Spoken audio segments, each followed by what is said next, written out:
Well, here we are back again. One of my favorite friends, Mel, from across the ocean, across the pond.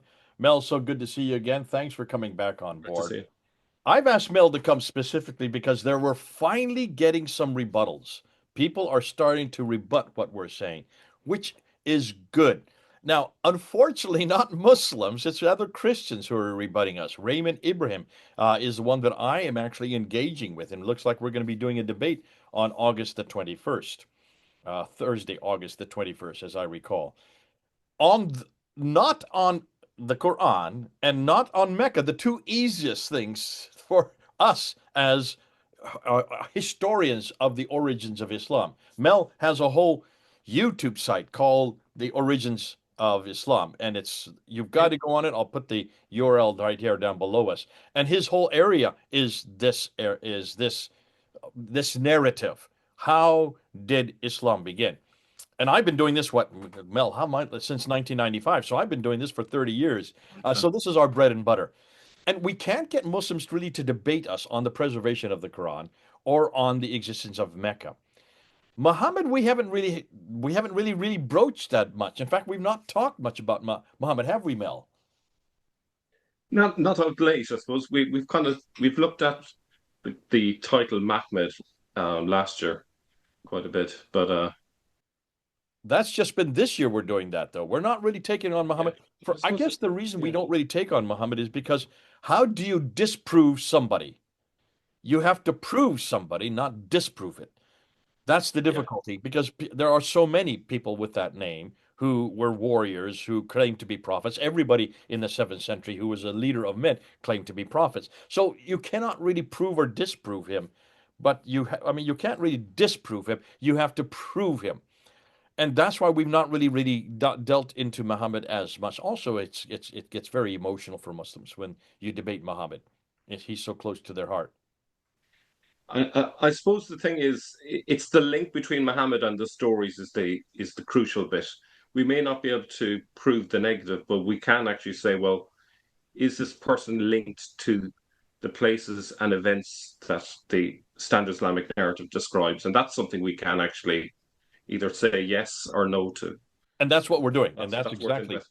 why Yeah, we're moving towards Muhammad. And I think another reason is because Muslims are finally admitting that they can't prove Muhammad's existence, not using their traditions, not using their sirah and the hadith and the other tafsir and talmud, but mostly the sirah, his biography, and the hadith, what he says. They just don't have the historical evidence for it anymore. And of course, the two great scholars, Yasir Qadi and Shabir Ali, the two of them have now come out in just the last few weeks admitting such. But it's good to see Christians taking us on.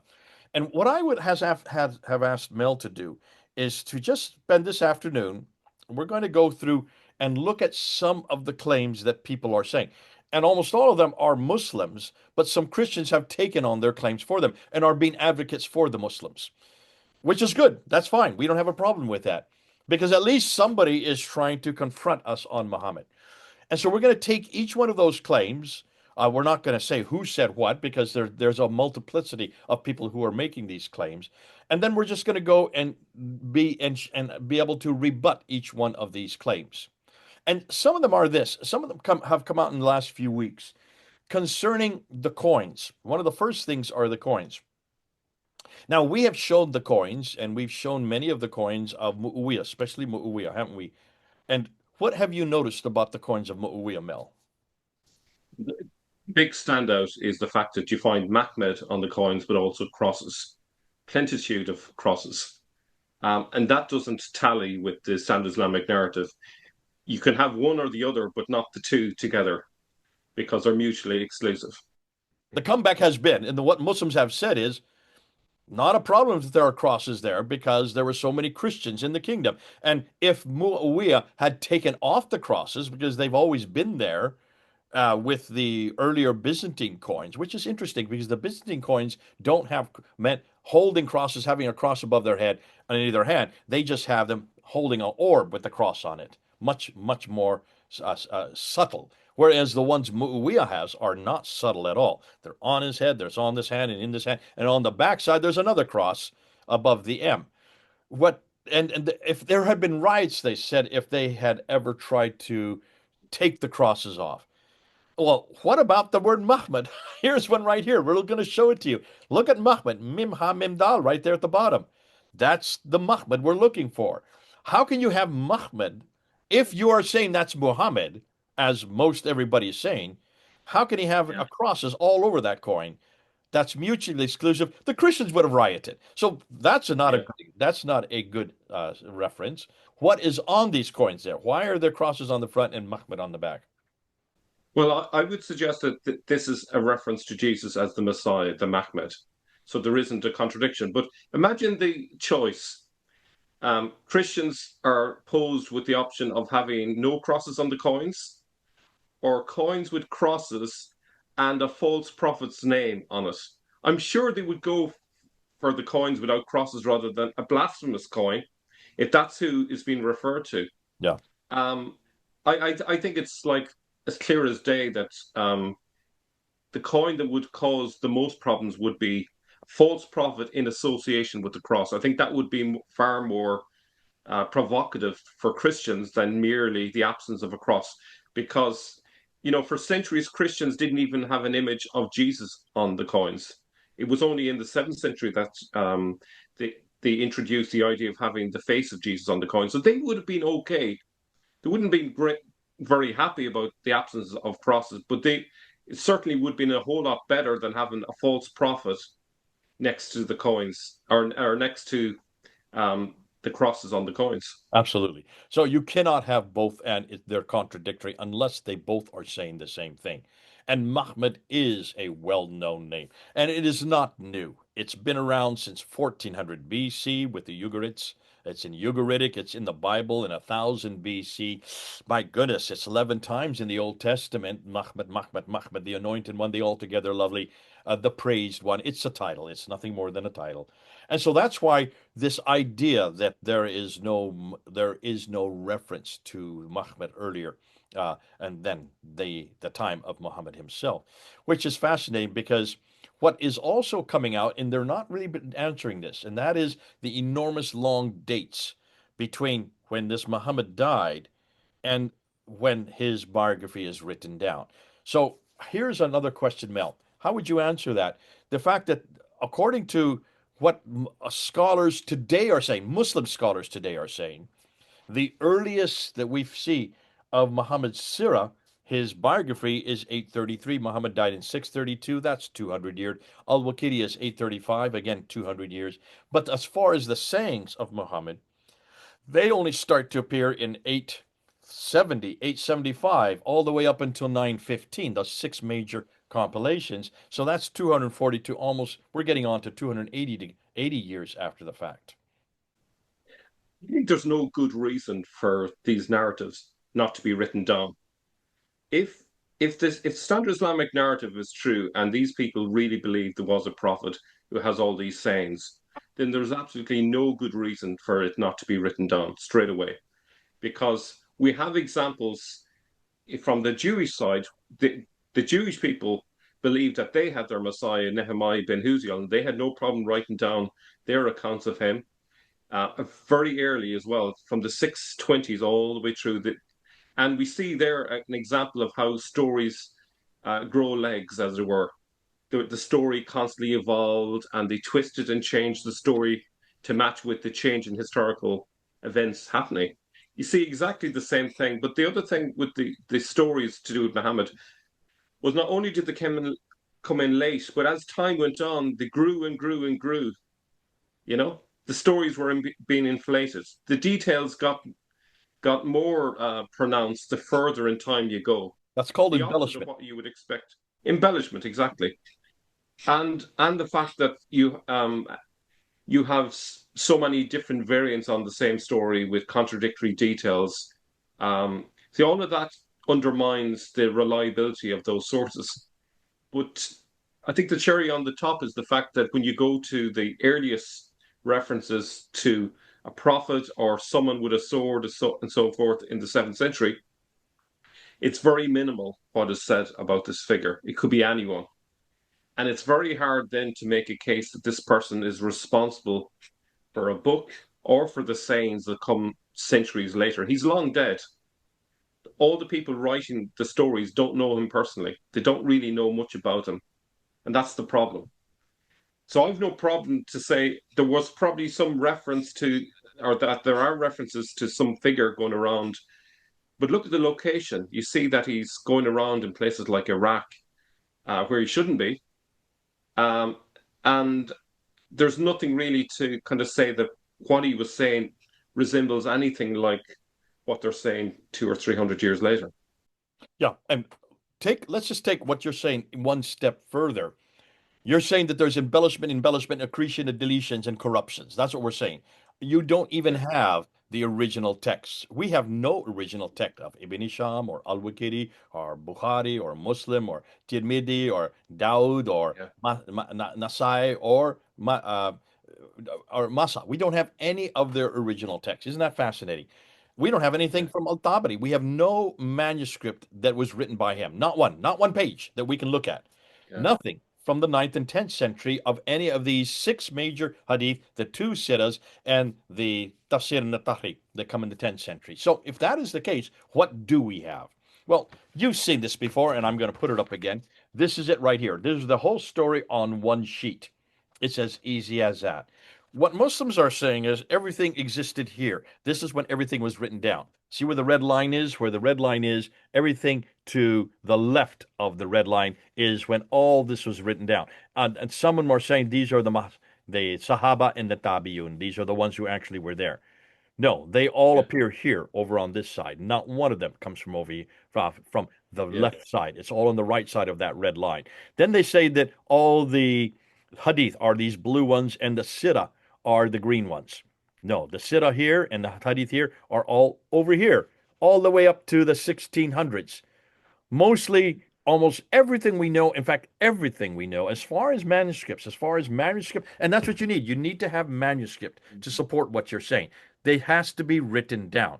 And the extant manuscripts we now have now all appear from the 11th to the 16th century, but were written down mostly by these two gentlemen, this German scholar Wustenfeld and this one here, uh, this the Guge, I have a hard time pronouncing. I don't know how you pronounce it. Who's the Dutch fellow who wrote these in 1860 and this one in 1879 to 1901. That's the last century. So all of this material is from this red line to the right. None of it is before the 11th century. So what we're showing is that this has been accreted and accreted and deleted and corrupted and changed and finalized in this period, mostly here. Notice they're all right here. This is the Ottoman period.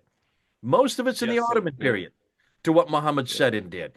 The guys, even Shabir Ali and Yasser Qadi, don't know this yet. This is something only those on Fander Films, because this is the first time we've actually shown it. No one's bothered to look and see when they were canonized, when this material was actually written down in a canonical form, because that's the important thing.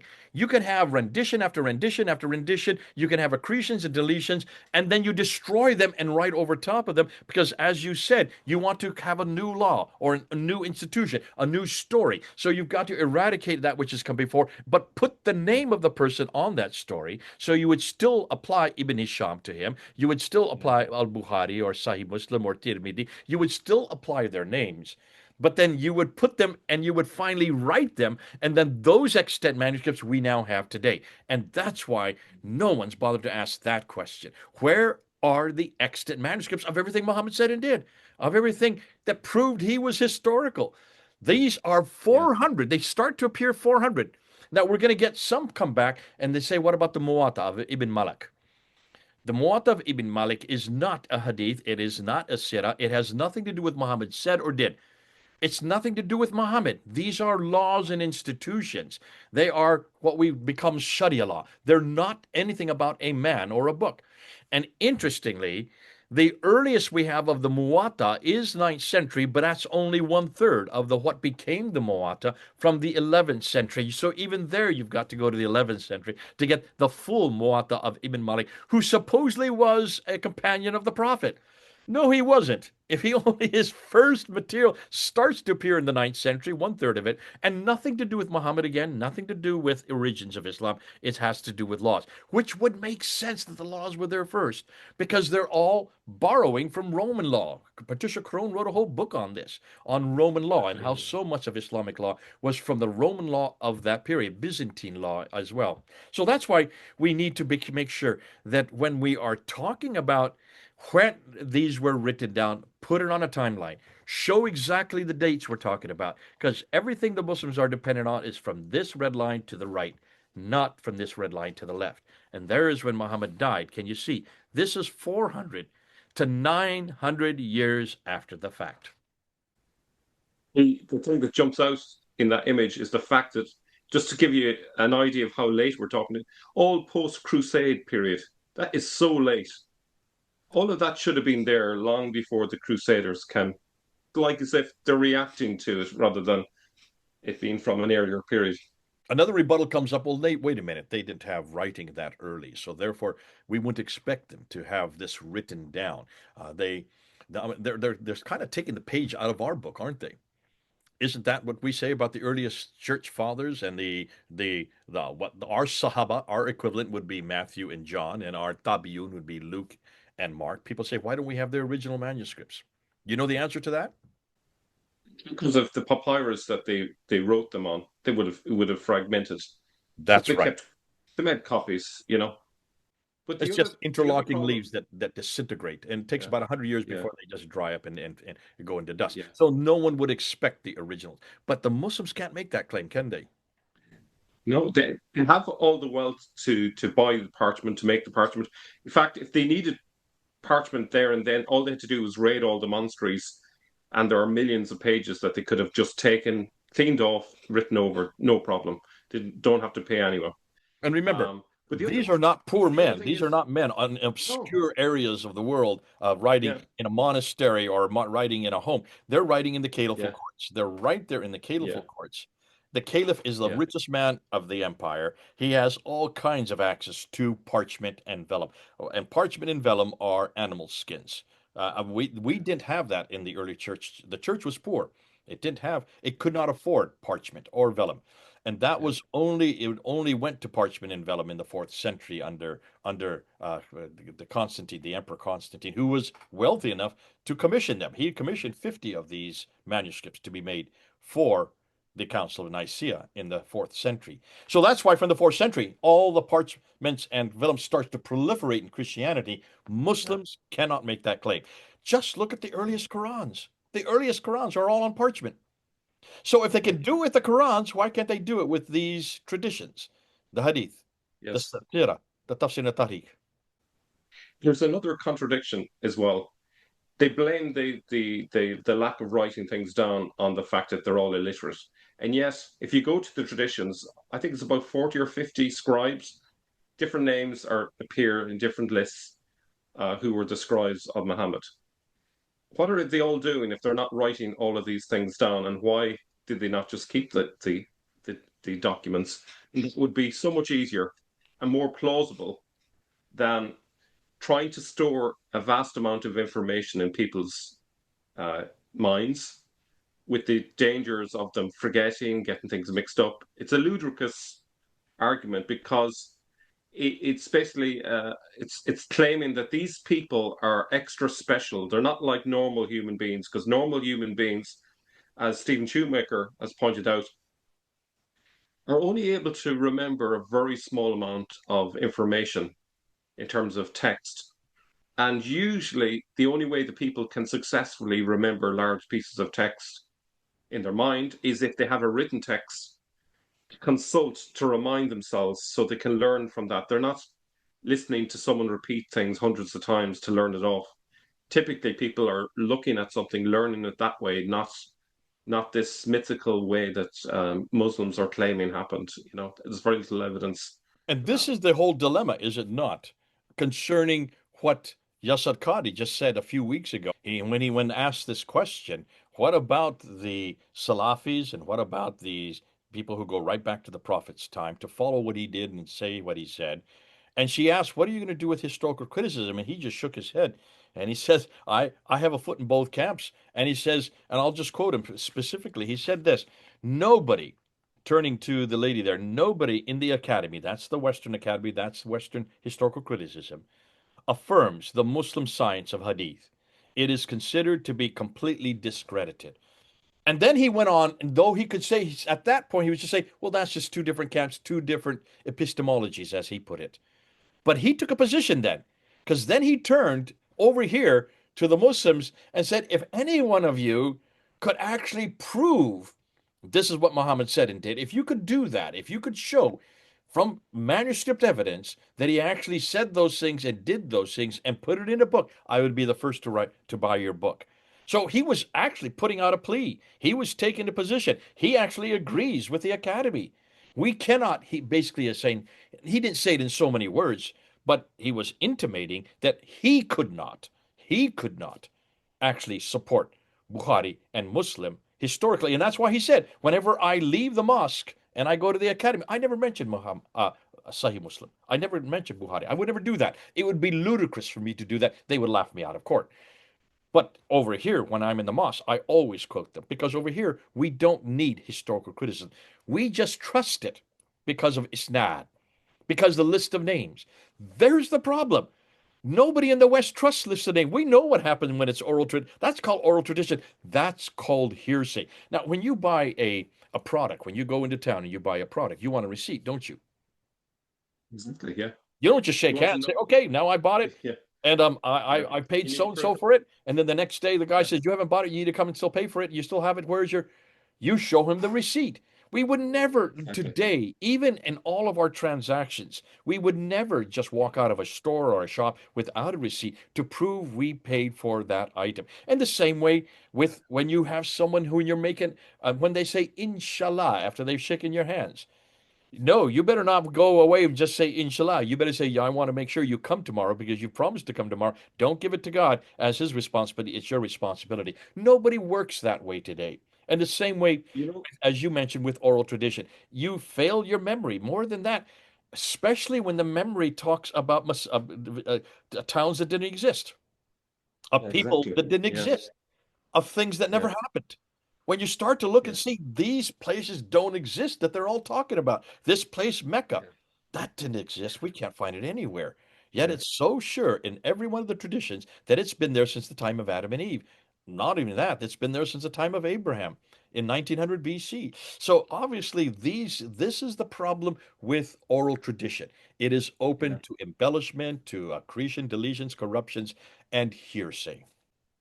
You know, Shabir Ali was responding to this controversy, and he says, "Oh, we are very vigorous when it comes to hadiths, but he says when it comes to Muhammad and to the Shahabi, um, we, we we have a pious assumption that what they're saying is correct." So, so in the same breath, he's saying it's rigorous, but actually we don't question that. And then he says we may question what comes later, but you haven't proven that what started off in the chain is actually correct. He's just assuming, and this is the logic of the science of the hadiths. You In know, fact, didn't so he continue to say, in some ways, I'm kind of glad that these we don't have to trust them because now we don't have to defend them. But the yeah, Quran is yeah, sacrosanct. Isn't it interesting that yeah, both Shabir Ali and Yasser Qadi pretty much they themselves threw the Quran under the bus and the traditions under the bus because of what they said in 2020 and what they're saying now in 2025. But they were very clear that you can still trust the Quran. They become Quran only, both of them, in just the last few yeah. weeks. Isn't it amazing? Yeah, Okay, let's bring some other things that have come up. Another yeah, thing that comes up over and over again is this title, Mahmud. There are claims that this Mahmud was never used as a title. But hold on a minute. Don't we show that Muhammad is used all over the place in almost the five references that we show from the 7th century? And there's one from the 6th century that you particularly like. What's that one, Mel? yeah. So this is a Jewish inscription. It's 523 AD, and it talks about by the Lord of the Jews and his Mahmed. Now, that is a clear use of the word as a title. But what's interesting is that That formula has parallels in the Christian community at the same time. And the Christians use a similar formula and they refer to their God and his Messiah. Bingo, you see that they're using the same formula using different words inserted. In place of Mahmed, you can see Messiah. Um, Now, the other thing is the coins are using Mahmed as well, and that is a direct use of a title in relation to Jesus with crosses. You also have ones of a coin with fish and Mahmed written underneath it. Now, that's universally recognized as referring to Jesus. So there's no question that this is a title that was used at that time. But here's the problem. It's a bit like the situation with World War II and the name Adolf for Hitler. You can imagine that that wasn't a very popular name in the 50s and 60s and the time since. So you'd expect that this, while there was awareness in the Christian community of the use of Mahmedim in the Bible, because Islam has taken over this word and used it for their profit, it obviously fell off the radar for Christians. They became, less enamored with that name. It's basically the name has been hijacked for this profit of their imagining. I think that's an important point that people, don't get. Wouldn't you say also that we need to be so careful that in our desire to find Muhammad, we are imposing Muhammad in the seventh century when we have no right to do that? You need to follow the historical the narrative, and the historical narrative Yes. suggests that not only the Christians but the Jews use this title not as a name but as a title of endearment. Yeah. It's a title of authority. Yeah. It's a title of Yeah. of recognition of waiting Yeah. for the Muhammad to appear for the Yeah. Jews for the first time, for the Christians for the second time, and from Yeah. the early church fathers' use of it, that this is the case. Now, I know the Germans have really pushed this. I know Dr. Robert Kerr is very much in favor of the Mahmet. And unfortunately, it would Yeah. be good if the Germans would be a little more public with their Yeah. references and also with this nomenclature. Yeah. But we need to be careful. I think a lot of people who are saying this is not Muhammad, this is not Mahmed, this is just Muhammad. They need to be careful because they're doing the same thing that Robert Hoyland did when he wrote Seeing Islam as Others Yeah. Saw It back in 1999. Yeah. He just immediately assumed that was Muhammad and he wrote Muhammad in his text, Yeah. which as a historian is not only clumsy, it's also he could be taken as I mean, I'm surprised people haven't confronted him on that as being linguistically fallacious. That you do not Yeah. do that. You leave it as the author intended. That's called eisegesis when Yeah. you impose your own Yeah. view onto a text. And we need to be Yeah. But careful as well as that we don't yeah. impose our own view coming to that. But what we've said Yeah. over and over again is that we've always taken what the evidence shows. We follow the evidence and then try to understand it, even though it may be confusing. I think an interesting check to see where they using the word Muhammad is actually just to look at bilingual texts that exist. So there's one from 705 to 715. It's in Greek and Arabic. And while the Arabic doesn't have any diacritical marks to suggest if it's Muhammad or Mahmed, in the Greek, you see clearly that it's Mahmed, um, which disproves the standard Islamic narrative. And we find lots of examples of that where when we look in the other languages, what do they render the word as? It's Mahmed or it's Mahmed with a D or with a T. That's basically it. You never seem to find Muhammad in those texts. This really undermines the standard Islamic narrative and proves the point that this has been used as a title for a human being that probably existed and probably had messianic aspirations. Like if we look at the Doctrina Jacobi, it's clear that this person is part of messianic movement, which is what we've been saying for the last 3 or 4 years, that they believed that the world was going to go to end and Jesus was going to return. And Jesus, of course, is the Messiah. And that's why this title became so popular.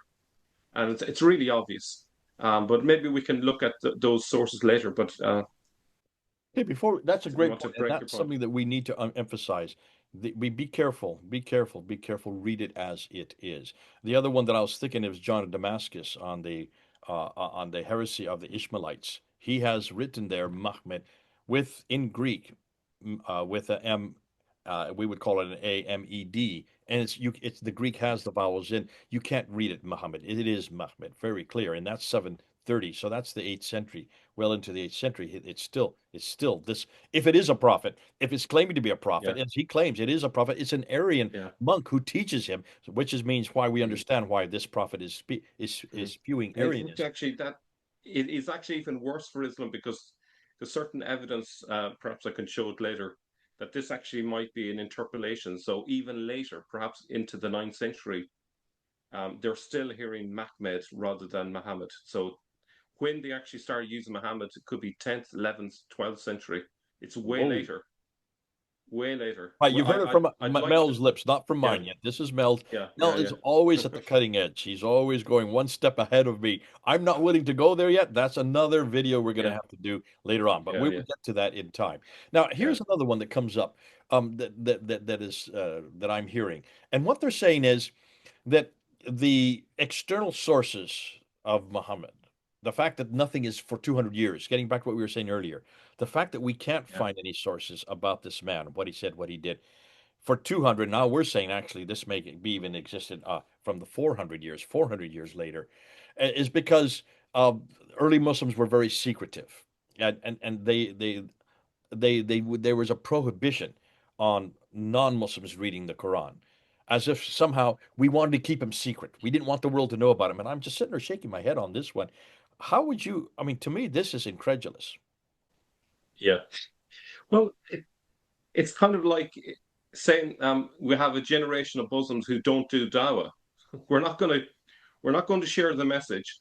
We've received a revelation, but we're going to bury it. We're not going to actually share it. That makes no sense. Like there's a good chance that the religion would just simply die out if they didn't share it. How does it grow? That Well, hold makes on. no sense. What do you do within the community itself? No one's saying Yeah, that they had a right yeah, for outside people, but wouldn't they want to preserve it for their own people? Wouldn't that be yeah, the first thing yeah, you do? I mean, that's the yeah, beauty of Christianity right from the yeah, get-go. Right yeah, immediately, Paul was writing it down. John was writing it down. So was yeah, Matthew. So was Mark. So was Luke. We have four gospel accounts, all four of them from four different positions. They did yeah, so immediately because, and they weren't doing it necessarily for the whole world. They were doing it for their own community. That's why yeah, the Christianity is so well placed because they yeah, did write it down. And that's why we yeah, don't have to make these claims like Yasser Qadi and Muhammad and Shabir Ali that we just do that the historical criticism discredits the early Christian traditions. The fact that we were so literate and we wrote it down, even people who were fishermen wrote it down. They, yeah. The first four disciples were all fishermen. So James and John, Simon and Philip, all even four were fishermen. so, even fishermen could write it down, and then of course Matthew, the tax collector, who was educated, he wrote it down. It was almost immediate. They wanted it written down to be preserved. They wanted everybody to know what Jesus said and what Jesus did. Why is it the Muslims forgot to do that? To me, that's incredulous. That's incredulous. Yeah, And that shows yeah, me yeah, that, of course, if this man had existed, if he had said those things and did those things, it would have been written down immediately. Now, the Quran yeah, would be something interesting. The Quran really is not the same genre. The Quran is not talking about what Muhammad said and did. In fact, Muhammad's only referred to four times, and we now pretty much say that yeah, three of those could be well be Jesus. But when it yeah, kept on referring to the prophet, the prophet, the prophet, all the way through the Quran, mm, it's referring to yeah, someone who did receive something, but it was yeah, almost a revelation that was given to him from outside. And when you look at the revelation that he was receiving and you unpack it, you realize that this is previous revelation. These are previous stories, and many of them are not revelation. Many of them are apocryphal accounts, they're sectarian writings, they're Ethiopic accounts, there's Zoroastrian material, there's fascinating even Chinese material, as you have found out. And in fact, we're putting that all together. We're putting it and compiling all the antecedents to the Quran so that we can see who hmm, wrote it and when it was written, so that we can really reproduce the Quran in its original form. That's going to be coming out in about a year or two. So, can you see why, if this had been something that was eternally from heaven and they then wrote it down and it took them almost 100 to 200 years to write that down because we don't have any manuscripts no complete manuscripts, and even partial ones, bits and pieces in the 7th century, but we have complete manuscripts don't start to appear to the late 8th century going into the 9th century. That this suggests that if they could do this with the Quran, why could they do it with the prophets, what he said and did? Especially when they already saw the New Testament was full of that.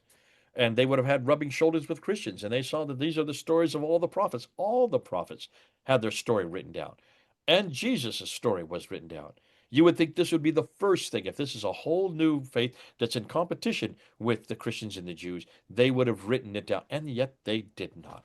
Which suggests even more that this is an afterthought. This is a trying to put together a backstory of the man they had chosen, who there may have been a guy named Muhammad who then became Muhammad.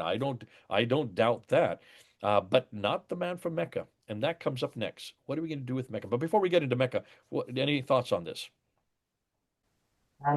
Yeah, I suppose one final thought is that an easy way to confirm that any of this standard Islamic narrative was true is you'd expect a ton of inscriptions referring to Muhammad all the way through the 7th century.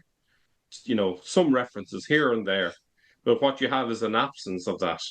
Instead, you have lots of inscriptions talking about someone died here and someone died there. And even in the famous Umar inscription, what you find, if you look very closely, is you'll find that there are different hands at work in different parts of the inscription. So you're actually seeing a basic inscription that has been added to over the generations. So we can't even trust that inscription because it looks very much like a forgery. Because of, if you have, for example, a Kufic script in one part and another script in another part of the same, supposedly the same inscription, um, that's a problem. You can't support that. And then that famous inscription that we mentioned before about the building of the Masjid Al Haram. When we reported about that on the channel, we discovered not long after that that this had been destroyed. So there even the obvious contradictions that are there, they destroy that evidence. So we see forgeries going on, and we see the destruction of contrary evidence, and that's one of the issues. It kind of raises suspicions about the reliability of the narratives that Yeah, that yeah. are being presented to us. Let's get to Mecca. One of the things that is a rebuttal to Mecca, and when the question comes up, why is it with such an important place, the oldest inhabitant for mankind, if Adam and Eve were sent there, where Abraham rebuilt the Kaaba, hugely important in 1900 BC, the center of trade, as the traditions tell us. It's where Muhammad, as a trader, Khadija, his wife, who employed him, 25 years older than him, and he went all the way up and came down, but he never stayed there. He never did any battles up there. He just was a trader, and yet there's no reference to the city. And he lived there for 52 years, and then was born there, lived there until 622 when he moved to Medina for the last 10 years of his life. If this is the center of history, if this is the oldest city in history, if this is where the Kaaba has remained, has been around since 1900 BC, possibly even before, because it says he rebuilt the Kaaba. Um, it has to be have known by someone. And what some people are saying is, yeah, but it's not on the trade route. We know that it's only a pilgrimage site, so therefore that's why it's not known. It's only a pilgrimage. How do you answer that? To me, that just absolutely. To me, I'm not. I don't understand the logic in that. Even if it was just a pilgrimage site, that would surely generate talk. People would be going there. You'd expect inscriptions along the route. People would have traveled there. Now, if you go to, let's say, during Ottoman times, you'll find there's inscriptions to do with the pilgrimage to Mecca. If you go to the early centuries and you don't see those inscriptions, that should raise a red flag. Is this a story that's just been made up centuries later and then backdated to the time? That's the obvious conclusion. It may not, they say the absence of evidence isn't evidence for absence, but at the same time, we have reasonable expectations that if there was caravans of people traveling to a particular pilgrimage site, you'd expect to see at least one inscription along the route, just to, been to Mecca, had a wonderful time. I'm returning to Egypt, something, just one. Yeah. That would I be think the other thing that is would be confirming the thing. when they say that, they forget what Muhammad did. What was Muhammad doing? He was a trader. What was Khadijah? She was a trader. They were Yeah, traders. That's why he went all the way yeah, up to Gaza and back. You don't go all the way up to Gaza and back if you're not a trader.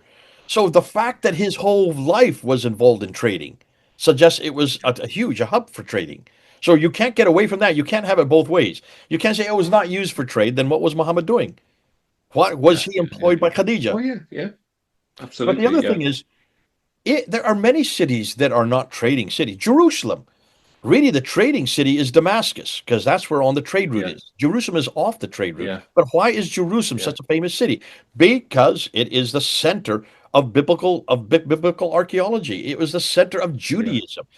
The same way with yeah, Petra. Petra, as though it became a trading city, that's sure. But what it's mostly known for are its tombs and temples. It was a sanctuary. It was where yes, all the Nabateans sent their bodies back to. It's where they prayed towards. That's why Dan Gibson, when yeah, he's seen all these temples that were facing Petra, because not because it was such yeah, a trading city, it was a center of their entire yeah, identity. So to say that Mecca was not important, therefore it was not on any map, to me is astounding. If yeah, anything, Mecca would be the yeah. first thing on every map. It's the first thing you You, go to. you would think And so. so Yeah, it's there. I mean, there are case after case after case where you can find this. I mean, just take Senegal. We lived there for 5 years. Now, there are some big cities in Senegal. You have Dakar on the coast. You have Thiès inland. That's where we lived for 5 years. South of us was Kaolack. North of us was Saint Louis. These are all major cities that are on the trade routes.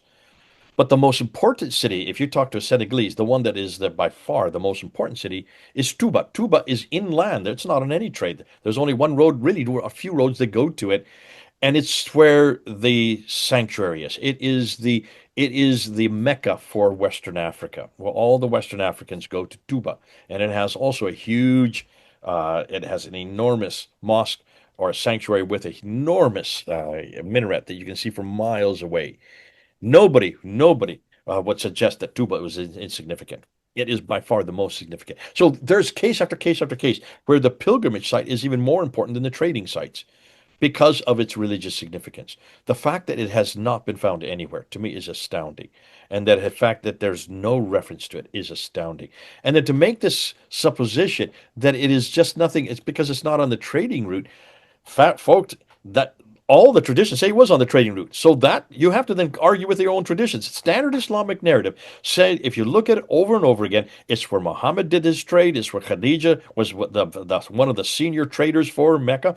It's where all the trade went north, south, east, and west. It controlled the trade more so than Yathrib, which then became Medina. So that you can't get away from Mecca. You've got to somehow find Mecca. it amazes me. The standard Islamic narrative is like someone that's on life support, and some people want to put more money into the meter to keep it going. Whereas I would rather just pull the plug and say, "Do you know what? The Quran doesn't hold up, the Hadiths don't hold up, the historical figure doesn't hold up to scrutiny." So I can see, some Christians would like to use the Hadiths, as an internal criticism, and that's fine. We're not having, we're not challenging that. That's fine. But I think the external criticism is worth taking seriously. And if there are internal contradictions between different sayings, supposedly from Muhammad, that must lead you to question it and maybe reduce your level of credulity for those stories. And if we can't prove that there was such a place as Mecca in the seventh century, and there and so many of those stories are populated with the location and these people, these characters in that location, that basically undermines the whole narrative. It's Yeah. not just a minor thing. And so, like, I'm prepared to admit that there was a figure going around thinking the world was about to end, and he was a prophet, and he's referred to minimally in these different sources. And but that's as far as you can get. There's nothing to prove that he had anything to do with what we have today as a Quran, or with the sayings that are in the Hadith, or the narrative that's in the Sirah. Um, that's where we're at. You're kind of Muslims are left with empty hands, with no, nothing solid. And that's the very thing that Islam claims it wasn't about. It was meant to correct things from the past. It was meant to put, the revelation in what's the word for it? To correct the misunderstood revelation from the past and to put everything straight. But it's done the opposite. It's made everything doubtful and confused, and the book that's supposed to be clear writing turns out to be the most confusing book of all. And so that's the irony of it, I think. Here's what's fascinating. When you support the standard Islamic narrative and you want to really and say that this is authoritative, that we have to follow it, that there's no reason to doubt it, you then have to ask the question, have you really read the standard Islamic narrative? And have you read even al-Bukhari himself, the most authoritative amongst them? What if the standard Islamic narrative is to be trusted, then what are you going to do with these tens of thousands, nay, hundreds of thousands of corrupted traditions that were thrown out? Case in point, the 600,000 matan. These are the stories that were given to al-Bukhari to decipher through and to decipher which were authoritative or which were to be retained or which were to be destroyed. And he took those 600,000 and whittled them down all the way down to 7,397, or basically 7,400. That means he threw out 98%. Are you just going to say that those were authoritative and maybe he shouldn't have, or what was his criteria? The fact that there was such an overwhelming number of corruptible hadith Yeah. and people are trusting it, and they're Yes. giving their entire authority to one man who supposedly wrote it 200 years later and suggested that the other 98%, the other 590, I don't know my mathematics now, 599,000 and a few that he did not like were a corruptible, to me is incredulous that no one takes that on Yeah. board. More so, that suggests to me that this is nothing more than what he wanted it to say, what he wanted Muhammad to say. It was his agenda. But we don't even have his manuscripts. So we don't even know what al-Bukhari wanted Muhammad to say.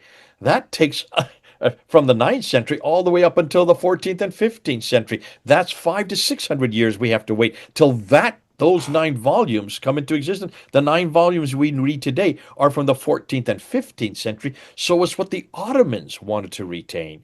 To me, that's incredulous that you're putting everything you believe in the hands of the Ottomans from, in this case, the 14th and 15th century for Yeah. what happened supposedly in the 7th century and putting into Here's their what they consider Muhammad to have said.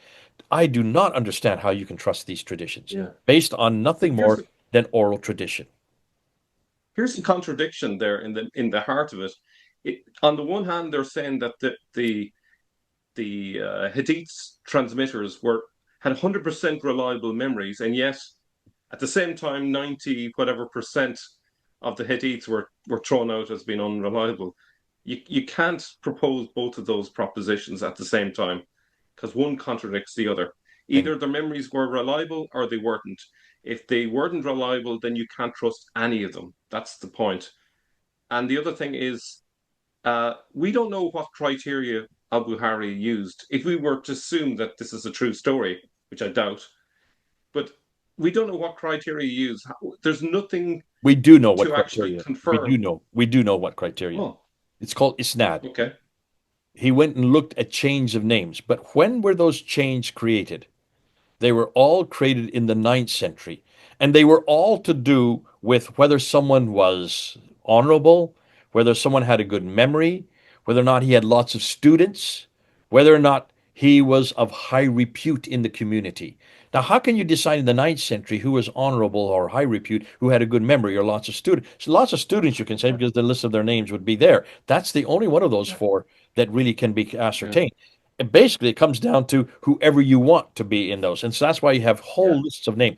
I think al-Bukhari himself had 1,500 different isnads that he used. yeah, So yeah. suddenly he just used this nod for here and this nod for here. And sometimes he would use people that were weak and this is not, and others that were strong and this not. He was so contradictory. It became down to really what Yeah. he wanted to be passed on. And now I'm saying not what he wanted, what the Ottomans wanted to be passed on. So it Yes. just became almost ulta pulta a mass Yeah. shot of what then was finally written down. And also the fact that they say, oh well, we can't trust Haf's hadiths because he was a liar, but we're going to trust his Quran though. That doesn't make sense either. So there's so many contradictions there in the tradition. Um, In one of the debates that's happened so far, the Muslim debater came out and said that we can trust the Sana'a manuscript. That the Sana'a manuscript is perfectly, it is exactly what it is. It has been carbon dated, uh, and parts of it have been carbon dated. And the Birmingham Folio is another one that is brought up all the time. The Birmingham Folio, we can trust it because it has been carbon dated from 568 to 645. Muhammad was born in 570, died in 632, so it covers the lifespan of Muhammad. Therefore, it is the oldest manuscript. What I mean, there's some of this context of the Sana'a manuscript being the earliest, and that it was around the time of the Prophet Muhammad that it was written, and the Birmingham Folio is absolutely early because it covers the same lifespan. How do you answer things like that?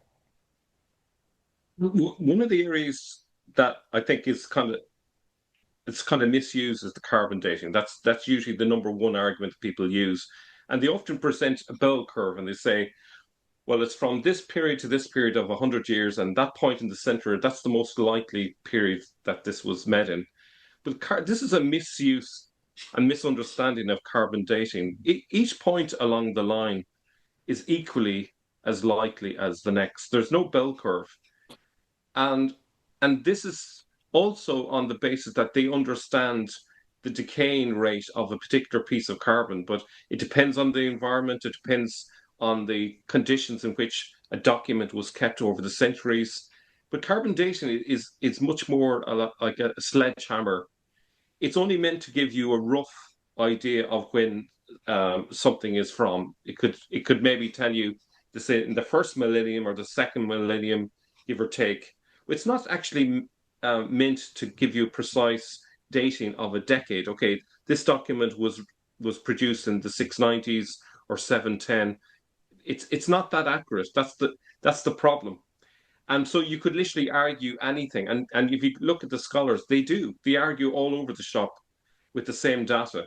And that is the problem. If you can argue from, say, 600 all the way up to 700, just to take an example, and any point in between, that's not much good in terms of a piece of evidence. So I would say that's a big problem. And I think this in the debate, the carbon dating came up, and a bell curve, as you'd expect, was put in with again just proving the point that some people just don't understand the science behind carbon dating. And I'm not claiming to be an expert by any stretch of imagination, but this is a point that Stephen Shoemaker has brought up in his most recent book. I can't remember the The name of it. creation of the Quran. The Yeah, creation of the Quran. um, yeah. So I think he totally debunks that whole argument. But that would be the first thing I would say. The Pamela set underneath undermines it being from an earlier period as well, and the fact that the text on top is different from underneath. So that shows that the Quran hadn't settled with what I would call an addition. The addition was still in process. So that yeah, what would you say? No, I'm going to take the devil's advocate. I'm going to take the opposing position. I'm going to say let's go with the Yeah, carbon dating. Let's go ahead and do that. Let's assume that yeah, carbon dating is pretty sound, not accurate, but you're right, but pretty sound in for both these two instances. Let's start with the Sanaa mm. manuscript. Have you looked at the carbon datings for the Sanaa manuscript? They're been sent to four Not labs, recently. one in Kiel in Germany, one in Lyon in France, to Zurich in Switzerland, and to Oxford in United Kingdom. So four labs did the exact same piece of the Sanaa manuscript. So you can't say it's from different pages, from the exact same page. They put it under carbon dating, and I think the one in Lyon, it was carbon dated to 390 AD. Then one was up to 550 AD. Another one was up to, let me just get it here. Three of them had the curve from 500 to 550, from 450 to 550, from 390 to 450, and the other one all the way back down to 380 to 500. Can you see a problem there? Four different labs, That's this. completely different dates, completely Yeah, different bell curves, if you want to talk about bell curves. And what's fascinating, yeah, all of them don't go beyond 500, which means the Quran had to be written in 500. Muhammad yes, was born in 570. He started receiving the Quran in yeah, 610. So this cannot be his Quran. This must be from yeah, before. If you're going to use carbon dating, but what's missing in all this is that carbon dating only dates the parchment that it is written on. yeah, It only dates yeah, the card. It doesn't date the ink. You can't date the ink yeah, because the ink would, is yeah, is is a melange of many different pigments from all over the world in many different times. Therefore, there's no way you could date the ink. So when ink was put to paper is what you need to do, and that you do with paleography and codicology. So pretty much you can pretty much say anything you want about the Sana'a manuscript. But yeah, yeah, most scholars today date the Sana'a manuscript, the upper layer, to 705. You talk about the lower layer. The lower layer is only 63 verses. And in those yeah, 63 verses, when compared with the upper layer, the same verses, there are 70 manuscript variants. It doesn't agree 70 times. Every verse doesn't agree. And it's not just incidental disagreements. Look at every one of them. These are theological, doctrinal, completely different. So you can see between the lower and upper layer, when they washed it off and wrote it over top, they were getting different theologies. They were, in some cases, they were adding Allah's name into it, which wasn't there beforehand. In some cases, they were putting the prophet there when he wasn't there beforehand, or he wasn't there before, and he was there before, and they took his name out. So you can see they were manipulating the text between the lower layer and the upper layer, which suggests that there was a gradation, a movement, an evolution of the text there. So that's the problem with. Now let's go to the Birmingham folios. The Birmingham folios, I love it that they found this dated from 568 to 645. Because look at the material that's in those two folios. It's only 2 pages, front and back. And they're yeah, bits of chapter 18, bits of chapter 19, and bits of chapter 20 in the Quran today. Why aren't they all three together? Obviously, yeah, yeah, this is precursor. This preceded the Quran. That's why this is what yeah, was borrowed and put into chapter 18. This part was borrowed and put into chapter 19. The first part that was put in chapter 18 is of the seven sleepers of Ephesus. That has nothing to do with Islam or Muhammad or to do with the Quran. It became part of the Quran, but it is a pagan ritual. What's a pagan story doing in the Quran? And then the chapter 19 is from James the Lesser. Let me get this right, so I get it right. 19 is actually Proto-Evangelium of James, from the Pseudo-Gospel of Matthew, from 145 to 500 AD. The ones of the seven sleepers is dated to actually on 146 AD. Very early story. And then chapter 20 is the story of Moses, which comes straight out of our Bible. Our Bible's been around for 3,400 years, so that would not be in doubt. So here you have pre Islamic, nothing to do with Islam. These are Jewish, Christian, and pagan stories that are yeah, introduced and would have been there. Of course, they were there. They were all there hundreds of years before. They yeah, would have been in Arabic because there were Jews and Christians who spoke Arabic. So they would have written it themselves, mostly in the case of the seven sleepers of Ephesus, as a pagan ritual, and the story of James the Lesser as nothing more than a sectarian writing. So why are we surprised? Keep with the yeah, carbon dating, but give credit to who credit is due, and don't say this had anything to do with Muhammad or had anything to do with the Quran. yeah, The Quran is borrowed from many sources. If you're yeah, borrowing from many sources and you're doing it very hurriedly, as you can see, that's why everything's all over the place. Nothing begins, nothing ends. It doesn't flow. There's no continuation. You're borrowing from here, you're borrowing from there, you're slapping it in, and of course, that which you borrow yeah, precedes what you have borrowed. So, of course, these dates are yeah. early. Easy as that. I think the initial conclusion from all of this is that we don't have an objective criteria to basically date these manuscripts. And a lot of scholars are basically acting as if, oh, we know this was from, whatever, 705 or 710 based on the carbon dating. When really, when you look at the fact that the labs are producing a massive range. So if I think the earliest year was 350 and it went all the way up, was it to 500. From 650? 390 to 500. 500? Yeah, but like that's a big range, and it's in the completely in the wrong era. It doesn't make any sense, you know. So So I would like in terms of the evidence, I would just throw that out unless we assume that it means that this material from before the existence of this figure of the 7th century. That's people refer to as Muhammad, but that is referred to as Mahmed in the 7th century sources. Well, here's the other thing. Every time it's written in the sign of Mandarin, it's Mimha Mimdal. There are no vowels. Remember, there are Yes, no yeah, vowels yeah, that early. So it's always Mimha yeah, Mimdal. How you pronounce it, how we would pronounce it. If it's T, it's yeah, Mahmet, which is the Persian spelling. If it's a D, Mimha Mimdal, then it is the Arabic version, Nabatean Aramaic. yeah, Nabatean Aramaic comes from yeah, Petra. It's not. It yeah, does not yeah, come yeah, from. It does not come from yeah, Mecca, Medina. So it's even the wrong Arabic. yeah. Fascinating if you put this together.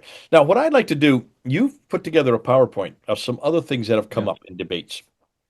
So here's going to be some examples of 7th century sources that were mentioned in a recent debate, and we're going to just take each one in turn. It's a quite a nice list, and it's a good starting point to kind of examine the extent in which we have evidence for a person by the name of Mahmed, whether that be a title, as I would argue, or a name, as others would argue. So the first one that we're going to focus on is the Doctrina Jacobi, which is often dated to 634, and it seems to give us quite a lot of information uh, referring to uh, Arabs, a warmonger is mentioned, a prophet, monotheistic, and so forth. Let's have a look at it and see what we can actually say about it. So, I suppose the first thing to note is it doesn't say Arabs, but it gives us what is in termed a synonym Saracens. So let's read that and then evaluate it. When the candidatus was killed by the Saracens, I was at Caesarea. People were saying that the prophet had appeared coming with the Saracens and that he was proclaiming the advent of the anointed one, the Christ who was to come. Now, there, that could just simply mean in Greek the Messiah who was to come. I inquired and heard from those who had met him that there was no truth to be found in the so called prophet, only the shedding of men's blood. He says also that he has the keys of paradise, which is incredible. Now, I suppose the first thing to note is that it's very specific. It doesn't refer to Arabs in general, because Arabs is actually a very broad term. It narrows it down to a group which we're going to investigate in a couple of minutes called the Saracens. And and you can see clearly that it's a messianic message there. He's proclaiming the coming of the Messiah, the Christ, okay, the anointed one. It's very clear it's a messianic message. And then it talks about the keys of paradise. But what's critical, I think, is the dating. And Peter von Sievers, as we can see in the quotation, says the following. Uh, From this enumeration of the lost western provinces of the Byzantine Empire, it is evident that the Doctrina was composed between 670 and 698. It thus forms part of the apocalyptic literature beginning towards the end of the 600s. So he was able to look at its description of the Roman Empire at that period when the document was written, and you could tell from that it's post 670 and anywhere up to 698. So it's not a major difference, but it certainly isn't 634, even though the dialogue is set in 634 or thereabouts. All right. So that's the first thing. I don't know if you want to come back on any of that, or you're happy for me to proceed. So what you're saying is, from what Von Sievers is saying, is that this is a much, much later than 634. Why are we dating it to 634 then, if it's very clear, referring to that it had to be much, much later? How is it they came to the 634 date? I think it's kind of like if I were to write a play and I set it back in the 1940s, say, I think most people wouldn't just assume, oh, I must have written it in the 1940s if it's set in the 1940s. But that's what people are assuming, and that's a mistake. It's people are capable of writing about something that happened a few decades before, and it doesn't mean that it was written at that period. But if you look at the internal references to the extent of the Roman Empire, just by looking at what was going on at the time, you can tell that it was from 670 onwards. So I think he makes a very good case there, and he's one of the few scholars that have made this case. And I think His argument hasn't really got out among the academic community yet, but I think he has a strong case. Let me ask this Mhm. though, just to come back to you on that. He's not saying that he's writing at that time. He's talking about an incident of a prophet of the Saracen who was doing this in that time. No, no, no. He's talking about when the Doctrina Jacobi was written. Understood. So But he's the what Doctrina he's Jacobi is talking about a past event. yes. So it's not a major difference, but it's not as contemporary as people would like to think. So instead of it being like a year or two after the events it describes, it's more like 30 to potentially, I think 50, 60 years, something like that. So it's quite could be quite a significant difference. So if it was, for example, the later potential, which is 698, that's a period about 66 years later. So there's a good chance that even here that this mightn't be describing something that the person has personal experience of, so they could be a second or third generation after the events it's describing. Well, So he that's the is issue taking a with it. personal note. He says, "I was at Caesarea when the candidatus was killed." So Well, we this do is kind know of when that candidatus was killed. That would be 634.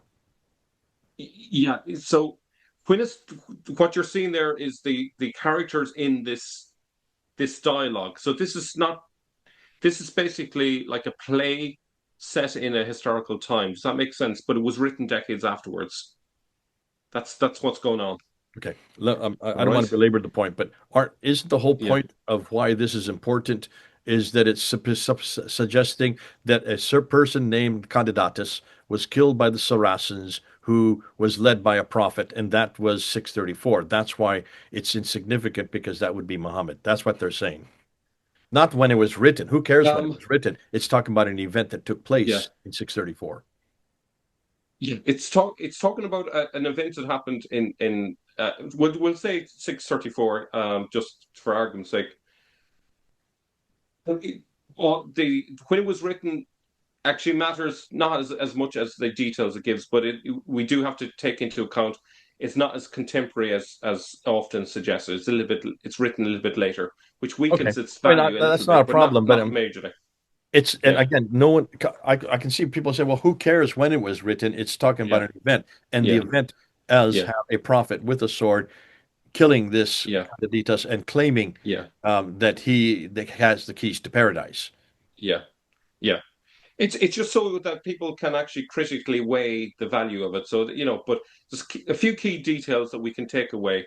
It's someone who's anonymous. It doesn't give a name, but there's a messianic message there. It's very clear. So they're zeroing in on the messianic message without referring to this person as Mahmed, and it's referring to being with Saracens. And so that is going to be a key thing that we're going to follow up on in just a moment. Yeah.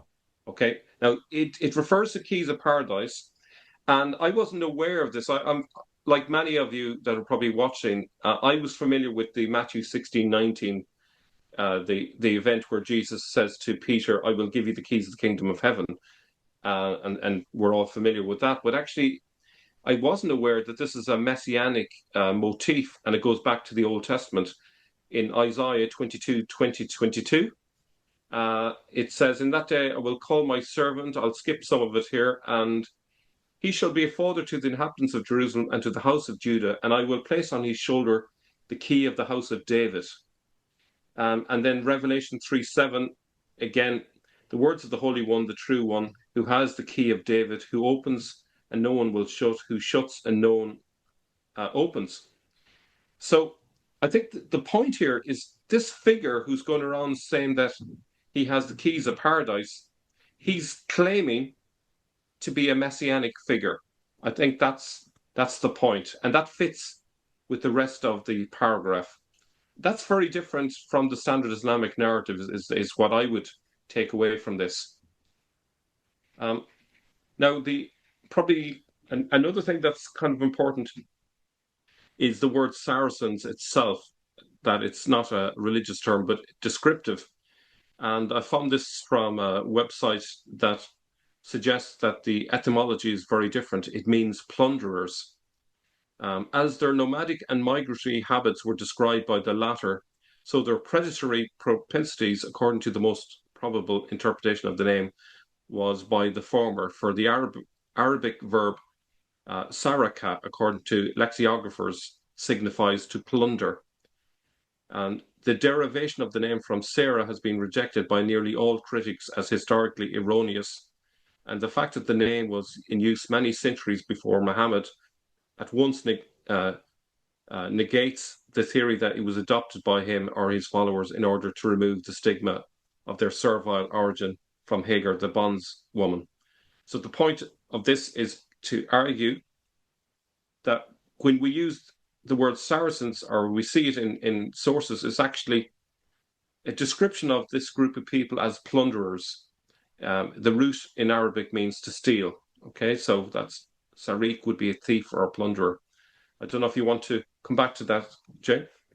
So I guess what you're saying here, and what we need to take away is that whenever we see the word Saracen, as we see here in this Doctrina Iacobi, we must not jump to the conclusion that that means Muslim, because this word Yeah, is well known. The Arabs were well known as being plunderers, and so it is actually yeah, a derogatory word to refer to people that plunder. That's what you're saying. yeah. Not a people who, It it's is not a religious term. It's more of a dog. It's a derogatory term of those. Be careful of because they're mischievous. They're plunderers. exactly. And this term is an old term. It goes back centuries. There's nothing religious about it, just a description of their behavior and and how their way of life. But you're also, and this is really important because I've always thought it was to do with Sarah. I've heard that so many times, and you're saying this has Yeah, nothing to do with Sarah. Because obviously these people don't come from Sarah anyways. They're Ishmaelites. They come from Hagar. So that would not be the reason. And what they're saying is yeah, this is an action they do. They're thieves. So that yeah, shuts that down too. This is new for me. yeah. So actually, the I think one of the mistakes that people make is they forget that in Latin, the C, the letter C was originally pronounced with a K. So in the early centuries, you wouldn't say Saracen, but you would say Saracen. That's how it was pronounced. And the same can be seen in the Greek form of it as well as it's Saracen. So it's much more obvious when you pronounce it the way it originally was pronounced. But in any case, when we go to the early sources, we actually find out a little bit more. So Ptolemy in 150 AD, he mentions a people called Saracenoi living in the northwestern Arabian Peninsula near Sinai and the Roman province. And he puts them on the west of the Black Mountains, which is Malana Hori in Greek, a term commonly understood to refer to the Sinai range. So if you look at the map there, where that red line is where he places the region called Saracenoi, okay? Or sorry, Saracene, the region he calls Saracene, okay?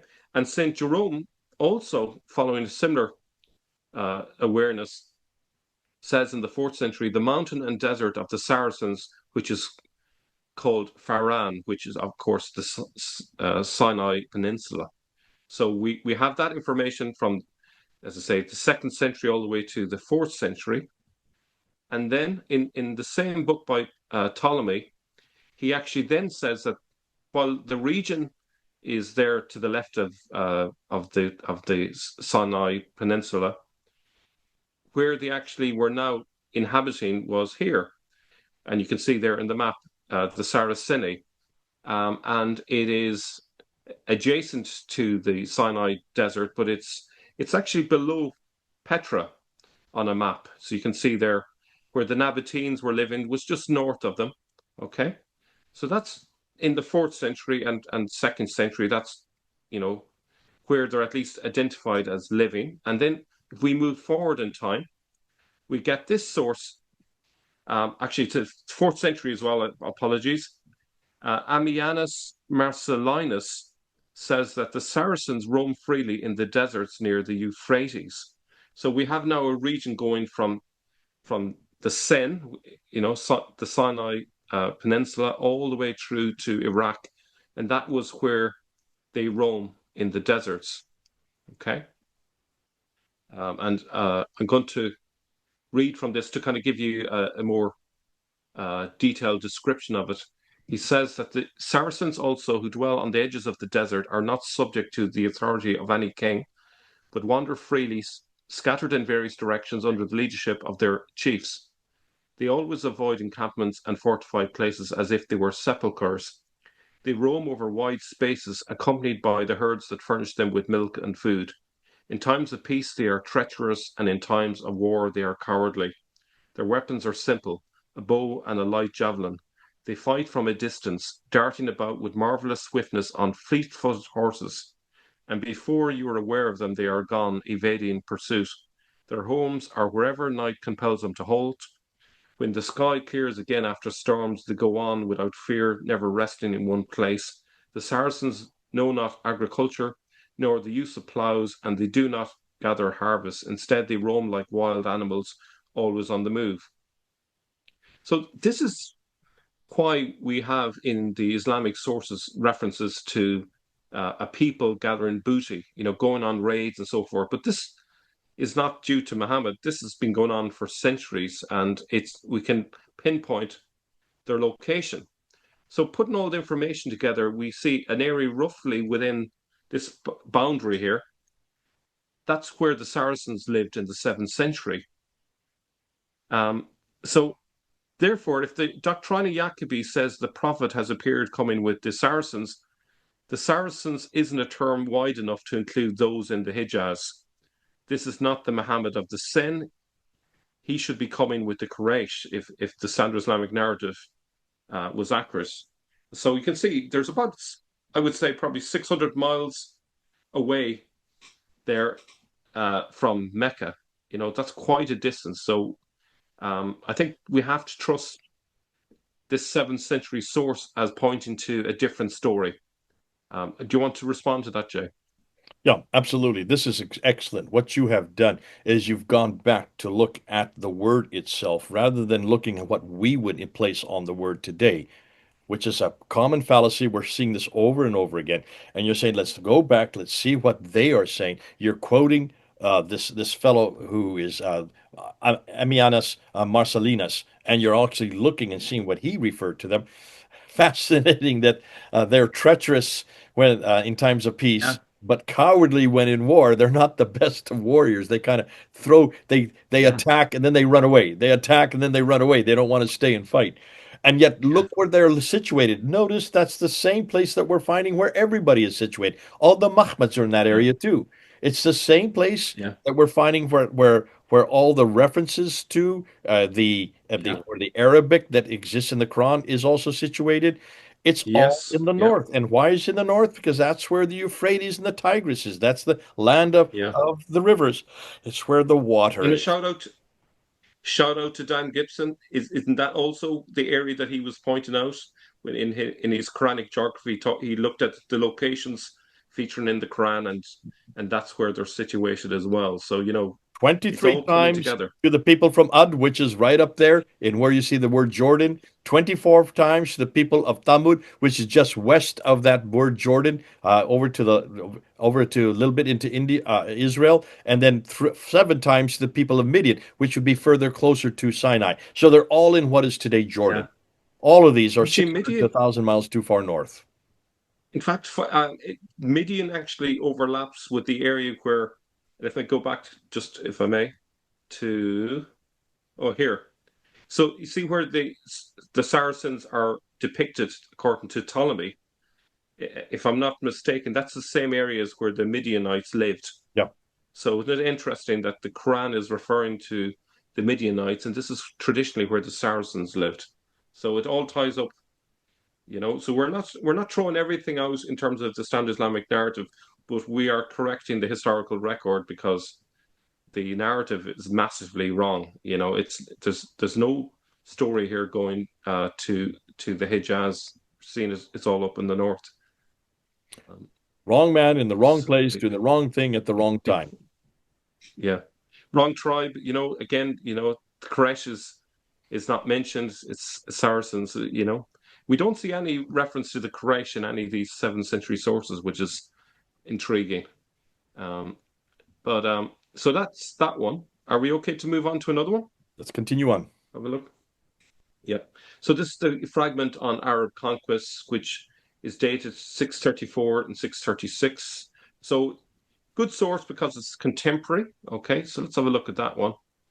Now, this translation is from Robert Hoyland, and we've covered this before, but you notice what he does. He puts in Muhammad where we would go with the minimal, which is Mahmed or Mahmate, and he puts the Arabs of Muhammad, and he gives the May I year correct you there on that? six We thirty. don't. We're not. Let me Yeah, correct you on that. We're not putting the minimal at all. We're putting it as it's written. as it's written. Yeah, actually, yeah, true. Yeah, I stand corrected. Yes, yeah.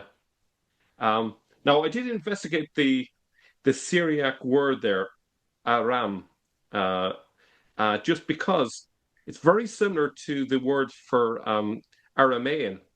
Now, I did check it out, and it said no, there's a nine in between, so it actually does, even though it looks very similar, it's not. So it does actually. Robert Hoyland is correct in saying it does mention Arabs, so he's correct. And again, that's a really broad term. But in terms of Muhammad, it doesn't give that. It's simply Mahmed, as you said. Okay, and here's another problem with it. Um, the Arabs of Makmet, or where are they? In Homs, 100 miles north of Damascus. Like that totally contradicts the standard Islamic narrative. He was meant to be dead 4 years before. So how can it be the same guy? So we have the wrong place, the wrong time. Again, this is not a minor thing. This is quite a significant thing because those that want to use these sources have to tackle with the fact that you supposedly Abu Bakr and Umar both had a leadership role in the years between 632 and 634, and yet here it's contradicted. So you have to come up with a proper explanation for this. It shows that things have got mangled. Do you want to come back on that? No, you're just making our point again. It's so far to the north. Muhammad never went up there. Uh, he was down and never did raids that far north, and certainly he didn't even trade that far north. So this is way too far the north to be him. Yeah. And the thing is, it kind of suggests that if the stories of Islam about Muhammad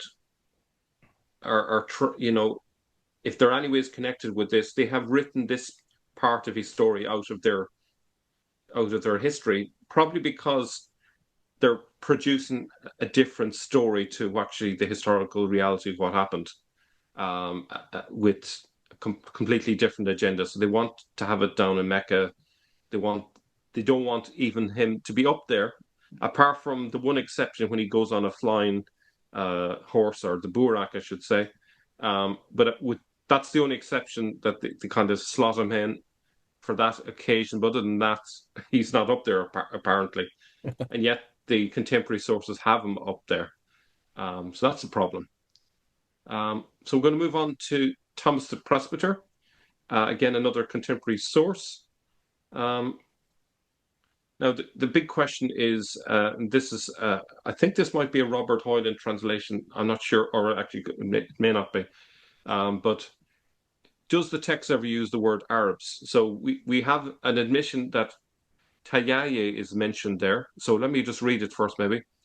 In the year 945, in Diction 7, on Friday, the 4th of February, at the ninth hour, there was a battle between the Romans and the Tayaye of Makmet in Palestine, 12 miles east of Gaza. The Romans fled, leaving behind the patriarch whom the Arabs killed. Some 4,000 poor villagers of Palestine were killed there. Christians, Jews, and Samaritans. The Arabs ravaged the whole region. So I was curious to know, what word do they use in the Syriac where the word Arabs appears in the translation? And as you can see there, in every instance in the original, it's Tayaye. Okay. And we know where the Tayayi lived. We've covered this, and actually, I'll show you a map shortly. But again, it's not a broad term like the Arabs. The Tayayi and the Saracens are two interconnected terms, um, referring to a people that live in that same area as the map that that I showed you a couple of minutes ago. And we also have this here. Northern Mesopotamia became known as Tashkistan, land of the Tay, or the land of the Tayaye in the 7th century. Again, that fits in with the description of the Saracens who were living next to the Euphrates. So we're seeing that the Saracens and the Tayaye are one and the same group. There's probably an overlap between them, but they're the same group of people more or less. So that's interesting, and you see how far away that is from the Hijaz. I don't know if you want to respond to that one. Yeah, and also the spelling with a T, that's the Persian way of spelling Mahmud. And the Persians are Yes. in that area. There they would be. That Yeah. would be from the Sassanid, a carryover from the Sassanid Empire. So that would make Exactly. sense that Yeah. you would place them up there in what is today northern Iraq, not down Yeah. in Mecca Medina. Yeah. Yeah. So the Persian Empire expanded into that, the eastern part of what we would call today Iraq. So that's it. Yes, it was um, like identity is a very fluid thing. People wear different hats in terms of their identity. They kind of like someone might say, "I'm born in this town," and then if you're asked, "Okay, what else about you?" Well, I'm born in this region, and maybe then they might say, "Oh, I'm born in this country." So so people can wear the hat of I'm a Saracen, I'm a Tayaye, I'm a maybe even say I'm a Persian. Like some of them might even have identified as a Persian, might identified as an Arab. So it's quite fluid, but at the same time there is a certain level of a specificity here with this term Tayaye, especially when that region was called the land of the Tay at that time. Um, So now, this reference to Mahmud would be an honorary form, Mahmud, the praised one in this case. yeah, I'm not too sure if I would term it the praise one. I think the desired one is probably more accurate. I think the praise one was a kind of a meaning that was put onto it later, and that's I kind of leave that one for now. I would go with the more ancient meaning, which is just simply the desired one. Okay. The altogether lovely that has a more messianic sense to it, because the desired one was the one that they were waiting for centuries. There's a sense of expectation when you use the word desired one, and that kind of, to me, that makes more sense in terms of the meaning of it. But in any case, there's another source that's not in that list that I think is helpful again, is the Hispanic Chronicles 754. Now that's later, but notice that we're seeing in the Latin there, uh, Saracenorum, which is the Latin for Saracens. So that's the word they're using, and Mahometo, which again is Mahmet. It's not Muhammad. It's clearly Mahmet in Latin. So again, that's just further um, confirmation. Um, Now it's interesting the way they put it. Talking about Mahmet, gave them a law which they claim, which they claim to have written in their own books. It's not 100% convinced by the claim, but I think I can, maybe I'm reading into it a bit, but I get the sense that they're not buying it necessarily, but they're saying this is their claim. And it says Syria, Arabia, and Egypt were subdued by their arms more by cunning than by valor. Okay. Um, Now, elsewhere, it also mentions another list, which is Syria, Arabia, and Mesopotamia. If you look at this map here, you can see the three different areas, and they are in that region where you find the Tayaye. So those were the areas where they were raiding and conquering the land. Okay. Don't know if you want to respond to any of that. Yeah, I mean this is fascinating because these are well known. Sassanians, the Lakhmids, there's lots of references to them, yet Yeah. nothing of anybody called Muslims in the 7th century. No.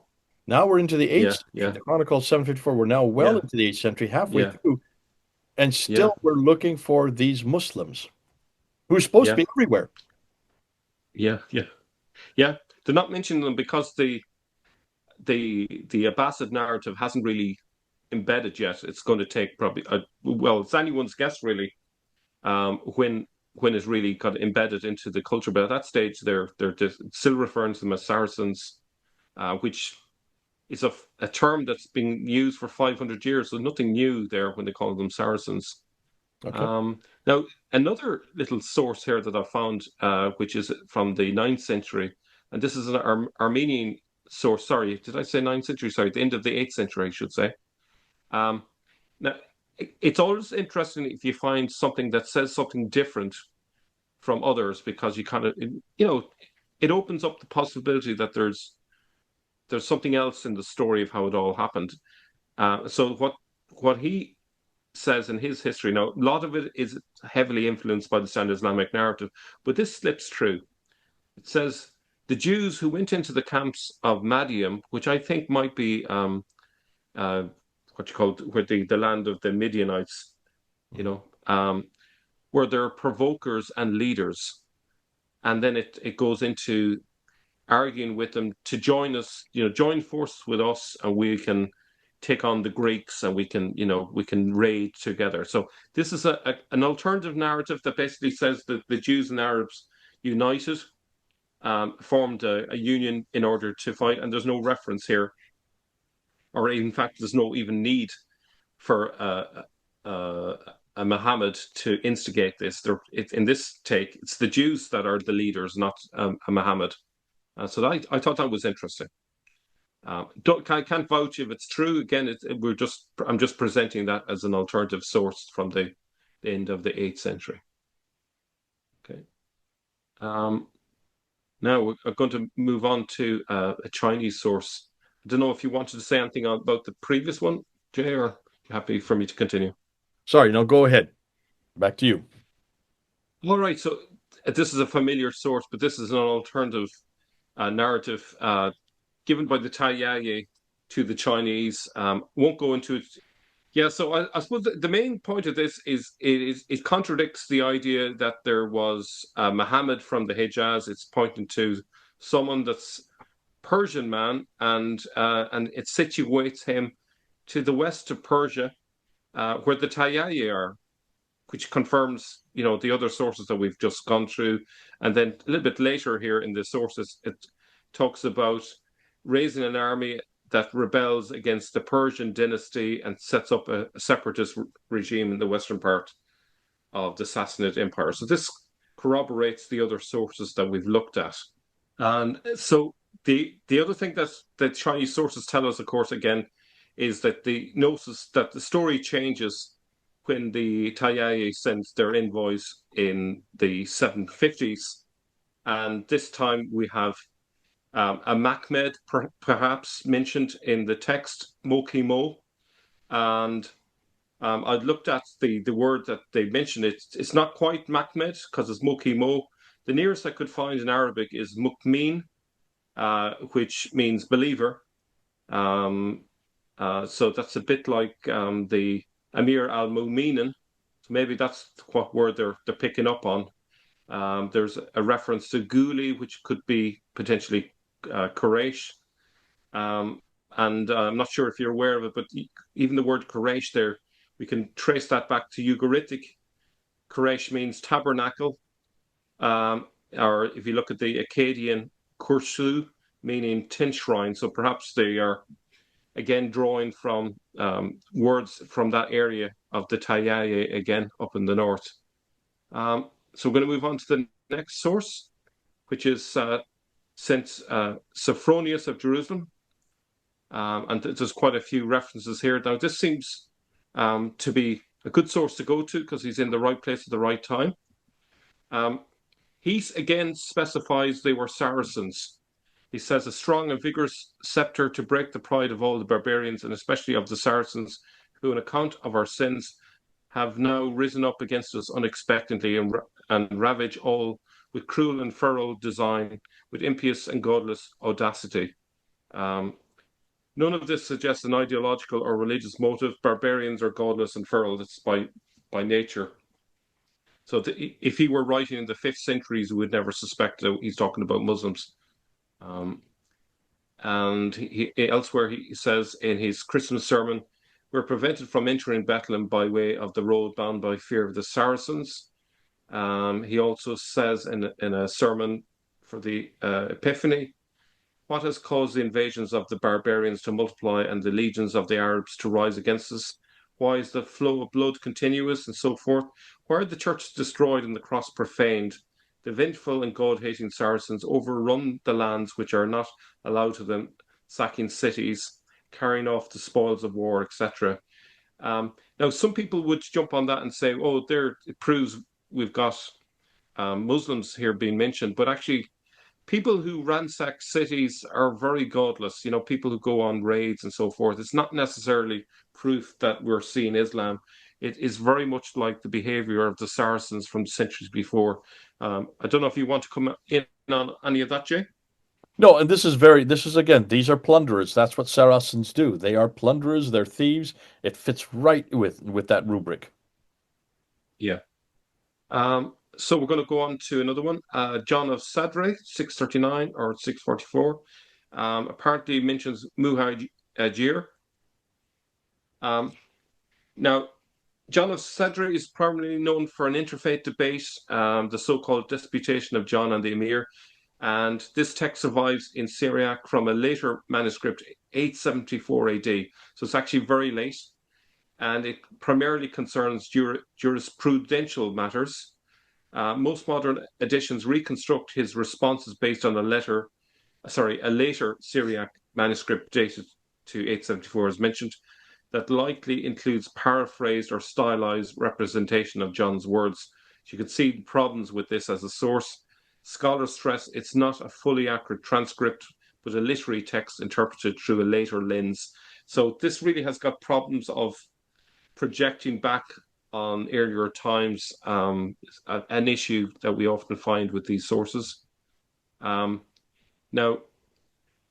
crucially, it use the word muhajir or sorry, I'm saying that wrong. Muhajir. Okay, it doesn't use that term. Instead, it consistently refers to the Muslim interlocutors as Hagarenes or the Syriac Magraye. Okay, you accept Moses and his books and refers to the different faiths of Christians, Hagarenes, Jews, and Samaritans. Scholarly consensus, as echoed by Michael Penn, etc., emphasizes that the choice of Magre marks a significant shift. It's one of the earliest instances in Syriac where the conquerors are framed as a distinct religious group rather than simply Arabs. But I would even question that. But the problems, I think, with this source, it is very late, and it's kind of paraphrasing what might have been said at an earlier time. And I don't think it's a particularly good source. Do you want to respond to that one? Are you saying that the Magre is a Syriac form for Hagarin? Is that what's being said here? Well, that's according to some scholars, but I would question that. I have a different take because I would suggest that Magre, the typical meaning of it would be an immigrant, rather than having anything to do with the Hagarenes. So I think the the those that are given this sort of meaning to it are not correct. I think it should be treated separately from Hagarenes here. But this is the best as I could find on this source. So I don't think it's very reliable because it's ninth century. Yeah. It's a bit late. We have Maximus the Confessor, 634 to 40. The main focus here is on the desert. It doesn't really give us a lot. It refers to a barbarous nation from the desert, which I think, considering all the evidence we've looked at, would fit in with what we've been saying in terms of where the Saracens are located. So really, as evidence for Muslims, it's not really great evidence. So another one is from 647, Ishu Yab the Third. Okay. Now, what's interesting here is why are they called merely heretics? Um, he says, and if it happens that you monks would give false excuses or that the heretics would deceive you so that you say what happened occurred by the order of the Tayaye, this is entirely untrue. For the Tayaye Magre Do not assist those who say suffering and death came from God, the Lord of all. And if by chance they did help them for whatever reason, you can explain to the Magre and persuade them in regard to this matter, if really you care about it at all. Do all things wisely, O men, my brothers. Give unto Caesar what belongs to Caesar, and to God what belongs to God. And the Lord the Most High will do what he does, etc. Um, if what we're talking about here is Muslims, I would question why would he use the word heretics? Because heretics basically just means a group of um, Christians who have gone off on they have false teaching, you know, rather than a completely different religion. What would you say, Jay, on that one? Yeah, and I think this is fascinating because if it's a heretics, it has to be heretics of something. In this case, it would be Yeah, heretics of Christianity, like the Jehovah Witnesses are today, or the Mormons. yeah, So it would be just yeah, a group out of Christianity, not something distinctly yeah. different. Is completely new. The other thing was what I found fascinating was the Taye Magre. Um, so what does that actually mean? So the common meaning would be to immigrate, but it also has a secondary meaning to flee. And I was thinking about that earlier source that we saw from Ammianus Marcellinus when it talks about the method that they use for plundering. They kind of swiftly come, they grab, and then they flee. Maybe it has got something to do with that. The other meaning, which is probably the most likely, is it's distinguishing two different types of Tayaye. The settled ones, the ones who live in towns, versus the nomadic Tayaye. So I think that's what it means. It's referring to the nomadic Tayaye who are constantly just moving around and robbing people and then heading off again into the desert. I think that's what it means myself.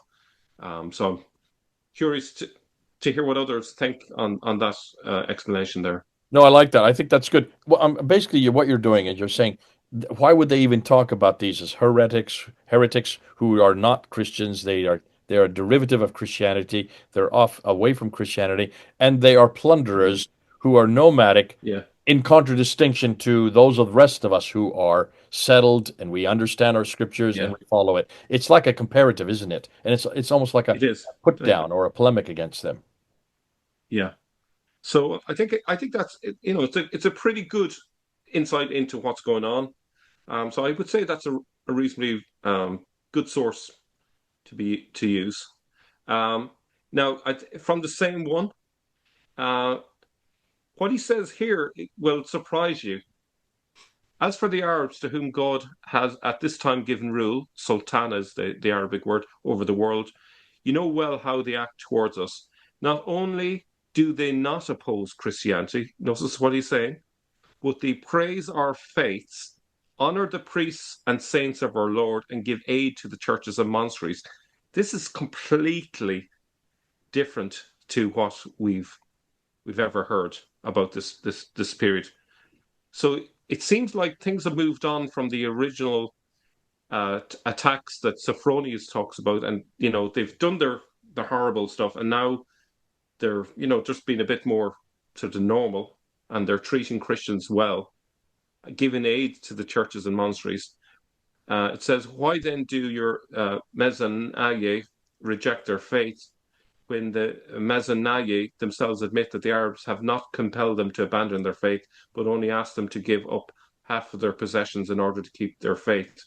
So basically, the complaint is that they're taxing people up to 50%, which is bad. I'm sure they weren't too happy, but it's no different than maybe if you think of Scandinavia, that's the average tax rate, 50%, But other than that, they don't seem to be too too much opposed to Christianity. They praise Christianity, they honor the priests, etc. It's given aid to the churches. This is at least one take. Um, Now I don't, I suppose we being critical. Is he just saying this in case the Saracens read this and might cause them trouble? You could argue that, but at least he's certainly not saying anything critical of them. What do you think of that, Jay? Yeah, that's fine. You can certainly put that interpretation on it. I'm not sure. To me, it's not that important. I think what's more important is that they're not referring to themselves as Muslim. They're not referring to anything of Yeah, us having different books or different revelations or even yeah, anything to do with Muhammad. That's the problem. I'm still looking for Muhammad and yeah, I'm still looking for yeah. Islam Where here. is he? I can't find it in any of these. Yeah, exactly. Here's another one, 640's homily of on the child saints of Babylon. It was delivered. This sermon was delivered in Iraq, um, and scholars dated possibly to the mid 8th century, which so it's written down in the mid 8th century. Let us not fast like the God-killing Jews, nor fast like the Saracens, who are oppressors, who give themselves up to prostitution, massacre, and lead into captivity the sons of men, saying, "We both fast and pray." Um, I don't see Islam here yet. I recognize it refers to them fasting, but so do the Jews. You know, um, they are immoral. I'd agree. I'd agree. You can see that they are not very moral people, clearly, but not quite what we would describe as Muslims yet. There's not enough in this um, to indicate Islam. Any thoughts there? Yep. We're getting the same picture over and over again, aren't we? You Yeah, hear that? we're These are yeah, raiders. These are plunderers. These are Saracens, which the word means. And they massacre and they do prostitution. And they're terrible, terrible people. But none of this, yeah. nothing about Muslims yet. I'm still waiting for that. Exactly. Okay, so next one, John Bishop of Nicu, 639. So this would be perfect time to see Muhammad and Islam and Muslims and Quran and etc. Let's see what he has come up with. He describes the Arab conquest of Egypt. Um, and here's a quote. And these Ishmaelites came and slew without mercy the commander of the troops and all his companions, and forthwith they compelled the city to open its gates, and they put to the sword all that surrendered and spared none, whether old men, babe, or woman. So they're, as I say, horrible people, the way they behaved. And thereupon, now watch, I will come back to this word Muslim in a second with a question mark. And thereupon the Muslim made their entry into Nakius, and they took possession, and finding no soldiers to offer resistance, they proceeded to put to the sword all whom they found in the streets and in the churches, etc. Now you probably go, okay, now we finally have got a source that uses the word Muslim, except we find that we only have a 16th century Ethiopic translation, right? That's all we've got. And so it's highly likely that when it was being translated, that they stuck in the word Muslim there. Um, so it's not really a good source to use. We'd like to know what was the original word, and obviously have a much earlier um, manuscript. Thoughts on that one? Yeah, I've got the earliest manuscript of this code is from 1602, Ethiopic translation from the Arabic, which is from an earlier Greek Yeah, translation, none of which exists today. yeah, So the earliest we have is yeah. 1602. That's 17th century, not 16th century. Wow, Well, even worse. Yeah, even that's later. even Yeah. worse. So yeah, yeah, yeah. So it's not. I think I wouldn't include that one as I think there's a This is a core there, redaction. We call like this a redaction. redaction. So I think I couldn't trust that. I'd say the description of the way they behaved going in raiding and so forth was accurate, but other than that, the key words that we'd want to know about is Muslim, and we can't trust that What we're unfortunately looking because for, of the we find, translation but it's in part. the wrong period. It's from 1600, which is the 17th century, which is another 900 years later. Yeah, that's the problem with it. Now we also have this one, Apocalypse of Pseudo Shenute. Scholars dated roughly to the 7th or early 8th century, and it says this doesn't really tell us much, but we'll read it. Behold, the people of the desert come forth, that could be the Saracens, like a whirlwind, they sweep across the land, destroying temples and altars, scattering the faithful. Yet they serve the hand of the Lord, who punishes the earth for its sins. Blessed are those who endure till the end, for the reward shall be great in the kingdom of heaven. So again, it doesn't mention Muslims, Islam. It alludes to the Saracens from the desert again. And so that's that one. Yep. Okay. Um, and from the same source, it says the Saracens do not worship the true God, but a false God of the desert. They reject the cross and abhor the altar. They fast in their own way and pray to the rising sun. which obviously contradicts the idea of Islam's Mecca. Mecca is more south, as you can see on the map. Um, Christians pray east, so it's anyone's guess what they're referring to. They are fierce, cruel, swift as the wind in battle, sparing neither women nor children. They ravaged the cities and scattered the people. Um, Again, do we see Islam? Yes, it's, we might be seeing the precursor to Islam, but I can't say that we definitively see Islam. These are a barbaric group of people who go on raids, and that's as far as we can say. And they're praying in the wrong Okay. direction. Yeah, that's the most important thing. They're praying to the rising sun. Now, we don't know exactly what to believe in. I think it's the sources are kind of mixed, and I think the reason they're mixed, it depends what Saracens that people see. Some of them might have been Christian, some of them might have been pagan, some of them might have, like have folk religion like praying to the rising sun, as you see here. It doesn't add up to Islam as of yet. Okay. Um, Now we go to 660s, a chronicler of Khuzestan. Um, and the Arabs came like a storm, sweeping across the lands, sparing neither the proud nor the lowly. The churches were closed, and many Christians suffered, but the Lord's will prevailed. The word translated as Arabs is typically haraba, which is the classic Syriac term for Arabs. So that's it. It doesn't really say much. It could be the Saracens, I've looked at the Syriac there, and you have the transliteration. It mentions, and Rustam, commander of the army of King Yazdegerd, was killed, and the Arabs did not leave the land and ravaged it. Now, here we have a more extensive quotation, and this is one I'm sure most of the viewers have seen before. Then God raised up against them the sons of Ishmael, numerous as the sand on the seashore, whose leader was Mahmed. Okay, I won't read the rest of it. It does talk about Rustam being killed. I looked into when Rustam was killed, which is 636 AD. Do you see the problem?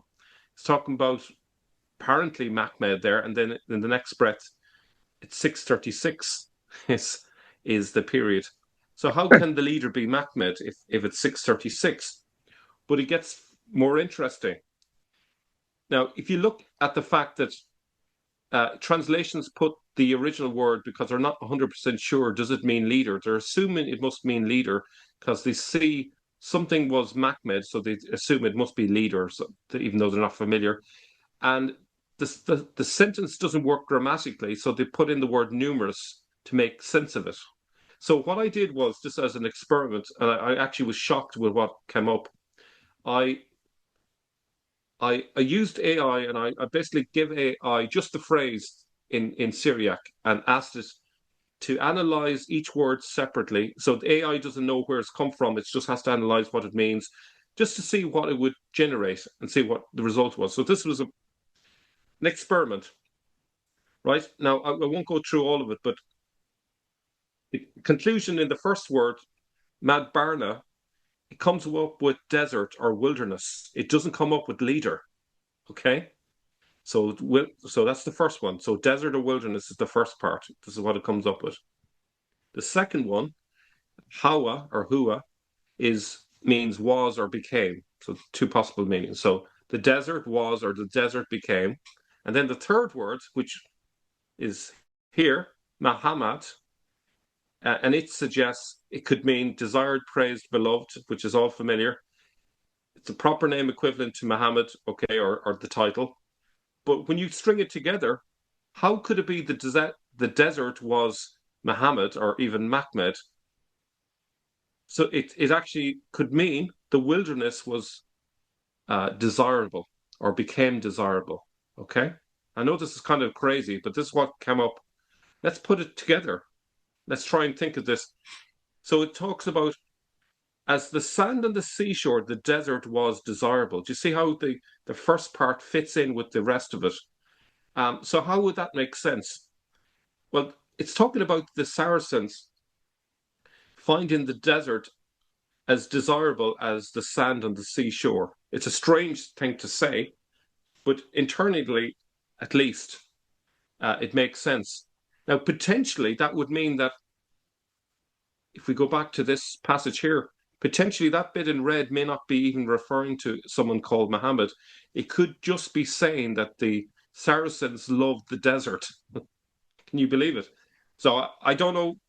I look forward to people looking over this data and critiquing it. But at least this is what the AI has suggested. And AI is not 100% reliable, as everyone knows, but that's what it said. I did ask it, "Are you hallucinating? Is this But it came back to say, "No, no, no.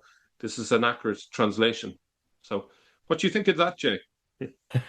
Yeah, I can see people are going to jump back and say, "Oh, hold on, hold on, hold on. Are you trusting AI above the scholars?" The problem is, you either way, you can absolutely, the scholars are also dependent on how you interpret this and what AI was doing. The fact that you didn't put an overlay onto how we would interpret it today. You went and said Yeah, completely without the context, how would you interpret this?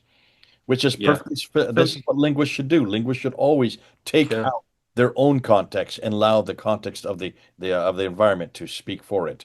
And you've done that here, and it looks like it could be easily the desert was desirable, which would make sense if these are Saracens who come from the desert.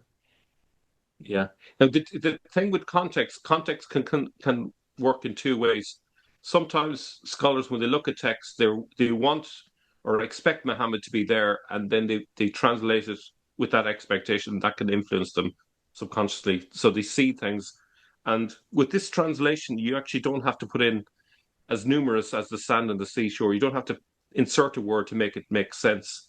And you don't have this awkward problem where the word leader is a guessed word rather than actually reliably based on etymology. So that's the thing.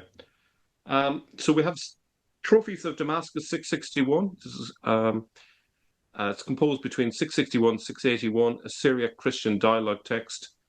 I'm suspicious of this one because it includes the phrase Mohammedans attacking Palestine 50 years earlier.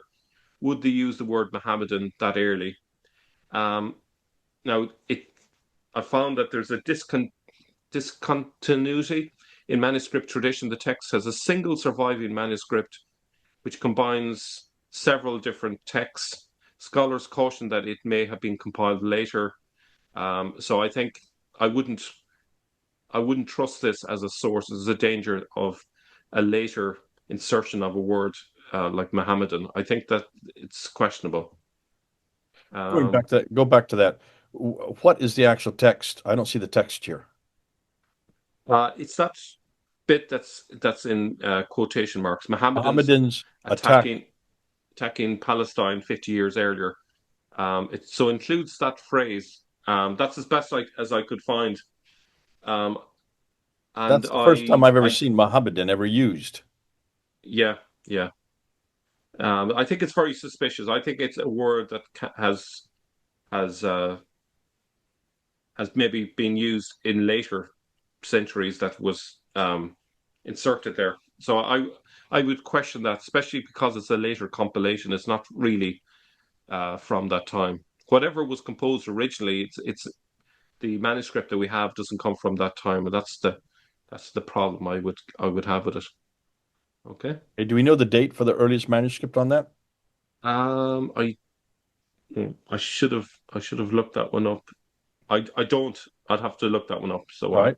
as of as of now, I don't. But no, Eusebius 662 or pseudo Eusebius. Um, I went to Robert Kerr for this one, so this is his take on this because this is a very controversial text. But he says that it's a later interpolation. He says the composition history of Sebius is complex. Usually, three authors are presumed. The third pseudo Sebius is usually seen as the real one. Read this entire section. The detailed account of the wars between Byzantium and her Sasanian and Arab foes down to the Caliphate of Muawiyah. While it is the first Armenian source to mention Muhammad, the section describing him, and then he lists what it says. The Ishmaelites immediately abandoned their vain cults and turned to the God of Abraham. Sabios has little further to say about the origin of Islam or the person of Muhammad. It's clearly, when you read the entire section, a later interpolation. It interrupts what precedes and what succeeds. The problem remains Islamologists tend only to read the passage in question, quoted at least fourth hand, never entire text and never in the original version. So his judgment is that's an interpolation. I have no opinion one way or the other. I'm not qualified to say, but potentially it could be decades or even centuries later. What's your take? Again, we need to have what is the earliest extant manuscript that we have for this, for Yeah, the Pseudo-Sabaeus. I mean, the one you had yeah, earlier, that you had from that was interpolated from the 1600s. That's the earliest yeah, manuscript. Then yeah, you'd have to ask why is it they don't have the earliest date on this? Because that would just shut down this argument real quick. yeah, yeah, yeah. So that would be one. That'd be a very important thing to do to just to establish, and I'm not sure if there's a clear answer in terms of the dating of it. So we have the Maronite Chronicle, then 665. And So was Muawiyah anti-Christian according to the Maronite Chronicle? So this is uh, the way that some people read the Maronite Chronicle. Is that a fair assessment of it? So here there's a reference to Muawiyah presiding over an internal dispute between different Christian groups. This is taken from 659. So this is talking about an event that happened in June 659. There was an earthquake in Palestine. In the same month, the bishops of the Jacobites, Theodore and Sabukt, came to Damascus and held an inquiry into the faith with the Maronites in the presence of Muawiyah. So my question is, why would a Muslim preside over a discussion between Jacobites and Maronites? The Maronites followed the Council of Chalcedon. Now, the backstory between their dispute was the fact that in 517 AD, a conflict between the two groups caused the massacre of 350 Maronite monks. So there's a lot of beef between these two. So I would have thought that, if Muawiyah was Muslim, why would he be involved in this? This doesn't concern him. So that's, I don't know what you think of that, Jay. yeah, what Muslims might say is because he is responsible, he is the leader, that he is the particular leader, political leader, therefore he would be responsible for making sure these two groups come together. Much like what you're Yeah, having right now in Syria between the Druze and the other tribes that are around the Druze, it's the government that has to come in and negotiate between them. So they would yeah, probably say that's probably what's happening here. yeah. Well, I would say just in response to that, that the particular discussion was an inquiry into the faith. So this was a Well, this is theological not political, you're saying. This and is technical. basically, this is Yeah, theological. it's Okay. this is theological and very technical. I would say you'd need to to host this. You would have to have someone who actually knows their stuff. It's like, for example, if you host a debate between a Muslim and a Christian, you tend to get a moderator who kind of knows both sides pretty well, so that they can moderate well in a discussion like that. So I would say it says something about Muawi in terms of his knowledge of Christianity, at least. Okay. But it goes on to say then, when the Jacobites were defeated in the discussion, Muawiyah ordered them to pay 20,000 denarii and commanded them to be silent. Thus, there arose the custom that the Jacobite bishops should pay that sum every year to Muawiyah so that he would not withdraw his protection and let them be persecuted by the members of the church. So what he did was he sided with the Maronites and basically it was like a protection. He would stop the Maronites from attacking them in return for paying him this money. So that's you know. Um, so it's interesting he's siding with the Maronites. But it's the whole thing seems kind of odd. It doesn't. It seems like I get the impression that he is some sort of Christian, if we can put it that way, rather than a Muslim. Because otherwise, I can't imagine either church being happy with a non-Christian coming to some theological conclusion about their faiths. I think that doesn't make sense to me. But anyway, we also have the following. And then this one is a clear example. Muawiyah doesn't act like a Muslim. So it says, many Arabs gathered at Jerusalem and made Muawiyah king, and he went up and sat down on Golgotha. He prayed there and went to Gethsemane and went down to the tomb of the Blessed Mary to pray in it. These are obviously all important Christian sites. In those days, when the Arabs were gathered there with Muawiyah, there was an earthquake.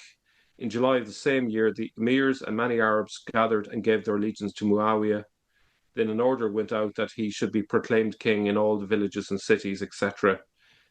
So he's doing the sort of things you'd expect a Christian would do. He's going and sitting down where Jesus was crucified.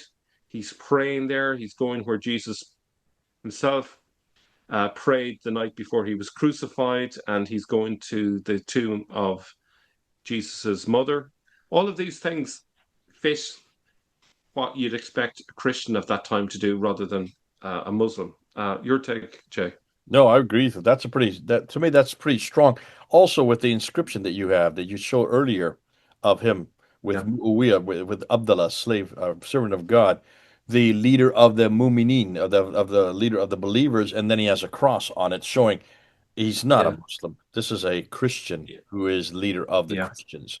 I mean, that's so yeah. clear. Now, this bit is the bit that maybe some people think, this is proof. Muawiyah also minted gold and silver, but it was not accepted because there was no cross on it. Furthermore, Muawiyah did not wear a crown like other kings. He placed his throne in Damascus and refused to go to Mahmud's throne. Now, I've already explored this before, but Mahmud's throne could simply mean Jerusalem. Jesus' throne is the throne of David. It is the messianic throne. In context, it makes sense that even though he went to Jerusalem and venerated the holy sites, he still set up his throne in Damascus. So if you look at it in context and you understand that Mahmud was being used as a messianic title, which is our argument, all of this makes sense. But the crucial bit that maybe some critics might come back to us and say, but the bit about initially minting coins, but there was no cross on it. This is one that I'd like to respond to.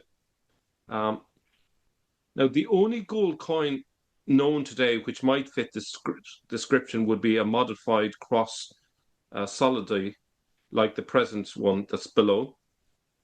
But maybe he experimented with introducing an Egyptian style cross and they didn't like it. It's plausible. So the one on the right there, you can see the steps, and then you have something that's just a vertical beam. So that image on the right there is one example of a cross, a basic cross. It could have been that he just thought this would fly, but the Maronites definitely wouldn't have been happy with that type of cross. So he very quickly got rid of it, and he had loads of crosses from then onwards. Just to give you an idea of the variety of crosses that have existed in the past, you can see there's loads of different crosses. He could have picked any any of those if he wanted to, but whether that's what's going on in the coin, it's hard to say, but it's possible. In any case, for the majority of his time, he had those other coins. Do you want to say anything more on that, Jay? Yeah, the crosses that I have, and I'll just show one right here.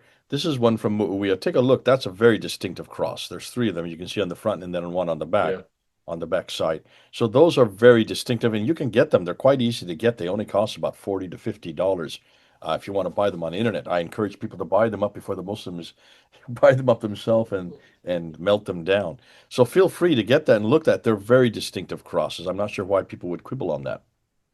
yeah. Okay, so we have the Synod of 676 is another one. Now this is actually amazing stuff. Okay, so it's the Church of the Synod. I wouldn't call it Nestorian because I think that's an exonym. It's a hostile term for it, of the church. It was held under Catholicos George I, which is what they would call their pope essentially, in 676. It's mentioned in Robert Hoyland's book, and so it was held on the island of Darien in East Arabia, and there's a lot of really juicy stuff in this. The latter had written to George in the year 59 of the rule of the Arabs. That's what Hoyland translates it as. but in the original it's Sultana de Tayaye. So the rule of the Tayaye. That's how they were counting their years. The year of the Tayaye, asking for a clear and succinct exposition of the Orthodox faith, and in the year 60, George gave his reply.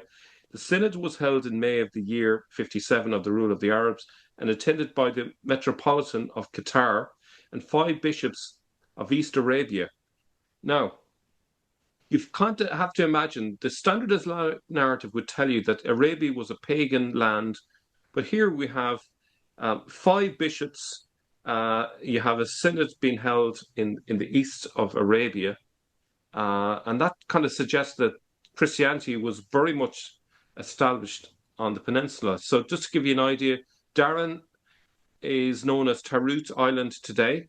It mentions 5 bishops, and notably, it was held in the year of Sultana de Tayaye, the rule of the Tayaye, which is the Saracens.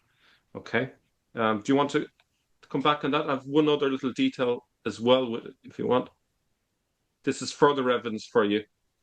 This is Bahraini and British archaeologists have discovered one of the oldest Christian structures in the Arabian Gulf in Bahrain, and radiocarbon dating confirms the building was occupied from the mid 4th to the mid 8th centuries. So more evidence that you have a Christian culture in Arabia when they're supposed to have been a pagan culture by and large. I don't know if you Okay, want to this is comment on something any that, of that that. needs to be said. Look and see where Bahrain are. They went much further north again, not down, and they're not in the west. It's way off to the east. See, that's on the eastern side. The people that lived were on the eastern side of Arabia. They were on the southern side of Arabia, and in the north. They were not in the middle, and they certainly were not on the west, because that was all Yes, desert. yeah, The eastern side, yeah, that was where the waters were. The same with the Hadramaut, the southern side, which is Yemen and Oman today, and then the north.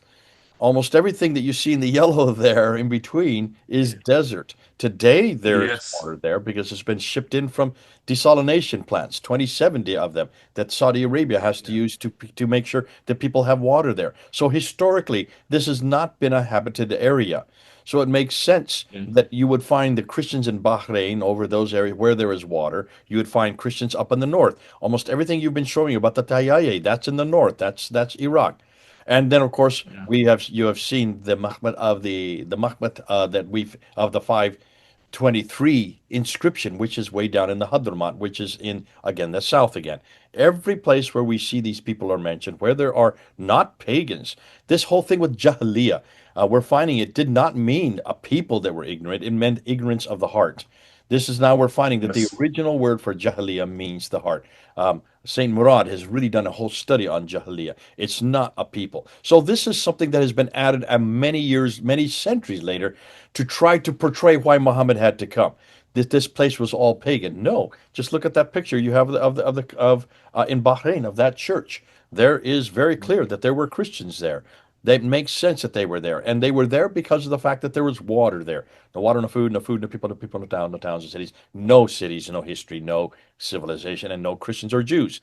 I mean, even the all the almost all of go back to that map again. Almost every one of your yeah, historians say that there are no Christians or Jews further south than Dabuk, which is right to where the Gulf of Aqaba, way over on the western side, western northwestern, where that little sliver of water that sticks up and it touches where Israel begins. That's where the Christians and Jews. That's about as far south as they came. They would not come any further south because there was no reason, no one there for them to come down that far south.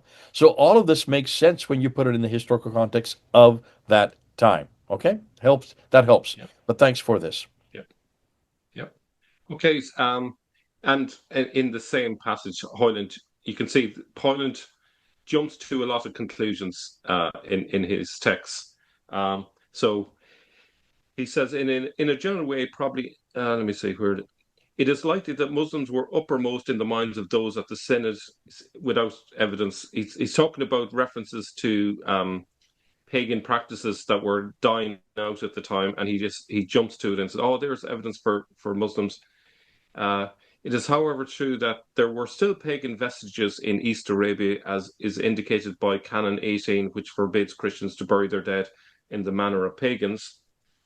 for it is a pagan custom to wrap the deceased in rich and precious clothes, and in weakness and despair to make great lamentations for them. So the majority of the people at the time were Christian. There were a tiny minority who were pagan, but Hoyland kind of makes too big of a jump by inserting Muslims here in this. There's a reference to taxes here, and Hoyland immediately thinks, "Oh, there's proof of the jizya," when in fact it's just a tax that's been mentioned, um, and nothing much beyond that. So This I is think clumsy. there's a This is danger. not good historical. This is not good Yeah, historiography. To take what he's yeah, basically doing is the same thing that many of these debaters have been doing. Have you noticed? They have taken the standard Islamic narrative as their pejorative authority, and they are yeah, imposing the standard Islamic narrative, which was written 400 to 900 years later, onto a context of the 7th century, which has no reference. Where does he get the word Muslim there when we haven't seen it yeah, yet? Where has he yeah, seen it? yeah, And how can he put it there? yeah, And where is the reference to Muhammad? This idea of yeah, imposing what he knows of the standard Islamic narrative onto these texts, therefore yeah, explaining why these Muslims, yeah, no, these were not Muslims. They yeah, were pagans. They could have been Jews. They could have been Christians, but they were not yeah. Muslims. That's what we're looking for. You've got to find that Yeah. word there, and I can't see it. Yet he's putting it into So his. Canon, just to make it even clearer at the top there, Canon 14, it's not appropriate for Christian women to consort with the pagans who are strangers to the fear of God. He goes from that and he sees Muslims. Why would they That's call them pagans when they would be superimposing. called Muslims at this time? Yeah, yeah. Pagans are people There's without no, religion. Muslims are people with a yeah, religion. So you can see yeah, even that makes no sense. no. Okay, so we're on to the last one, Arculf's Pilgrim account. Um, so Now, Arculf doesn't use the word Arabs, but Saracens. So you can see that it's consistent. Um, now, he does call them unbelieving, but you can't expect that considering their behavior. And there's a full reference to what he mentions about them. What's interesting, and I think you could probably forgive him from using the word church there, but he says, in this city too, which they frequent, even the unbelieving Saracens have constructed a church. So that's a confusing statement that Arculf is saying, because what exactly does he mean by unbelieving, and what does he exactly mean by church? Both of them is not a clear piece of evidence one way or the other, and there's a danger that we can interpret it in a host of different ways. So that I would kind of say it's ambiguous, and we can leave that bit. So Jay, what do you think on this passage here? I mean, first of all, you got the word Saracen there, unbelieving Saracen who constructed a church. You're being too forgiving on this. If it was a Muslim, then why doesn't he call them Muslim and why doesn't he call it mosque or Yeah. masjid? Why doesn't he call it the Yes. word they would have given it? The fact that he's called it a church would suggest to me these are heretics. This is a Yeah. heresy. The fact that they're still using structures that Christians would recognize as a church. I would go even. I Yeah. don't. You're saying you're willing to forgive that. I don't think you should forgive that. I think you should really hold on to that because that to me suggests very clearly that in his mind this was not another structure that belonged to another religion. It was probably a structure very similar to what he's used to that probably belonged Yeah. to unbelieving Saracens, in this case heretics. Yeah. Now, Arculf isn't just a layperson, just to remind people, he's a bishop from France. So he knows his stuff. So he knows what a church would look like. So if he's using the word church, it's probably a lot more than just a religious building. He could easily just said like a non-Christian building if he wanted to. But in any Listen, case, there were um, temples, there were synagogues, there were probably even pagan temples. Why doesn't he call it temple? Why does he call yeah, it church? yeah, Okay, that's the question. yeah, That's what I'm asking. He specifies that yeah, word. yes, yeah. Okay, so now people can look this up, and it would take quite a while to read through. But basically, the story he gets told by numerous people in Jerusalem is that he arrives in Jerusalem in 670, and he said that this event happened 3 years before. And the background to the story is that in the time of Jesus, a Jewish man uh, steals the shroud of Jesus and he keeps it within his family. and he has two sons, and he basically says to the sons he wants one of them to take charge of it and look after it after he's gone. And he says, "You can have my wealth, or you can have the shroud." And the story goes that one of the sons said, "I'll have the shroud," and this son never was short of money. The other son quickly went through his money, and so it went on like this for 5 generations, and they believed that this was really the shroud of Jesus, and then eventually got into the hands of those who didn't believe it is the shroud of Jesus, but still held on to it. So by the time of 667, according to this tale, um, Muawiyah was called upon to dispute, or to kind of what's the word for it, to Arbitrate. adjudicate between arbitrate between these two groups of Jews. Now, these were Jews in the sense of by ethnicity. They were from Israel. Some of them believed in the shroud, some of them didn't, but both groups wanted it because of its reputation for making them rich.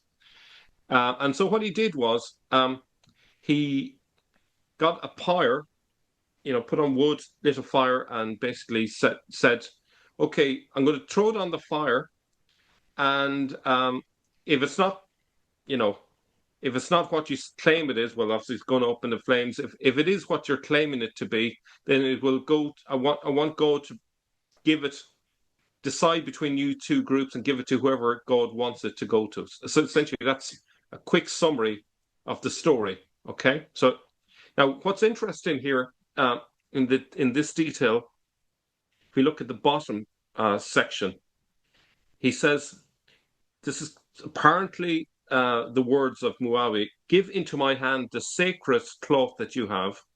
They obeyed at the behest of the monarch, took it forth from its reliquary, and laid it in his lap. And notice the wording: the king took it with great reverence. Right? So that suggests some level of belief in this.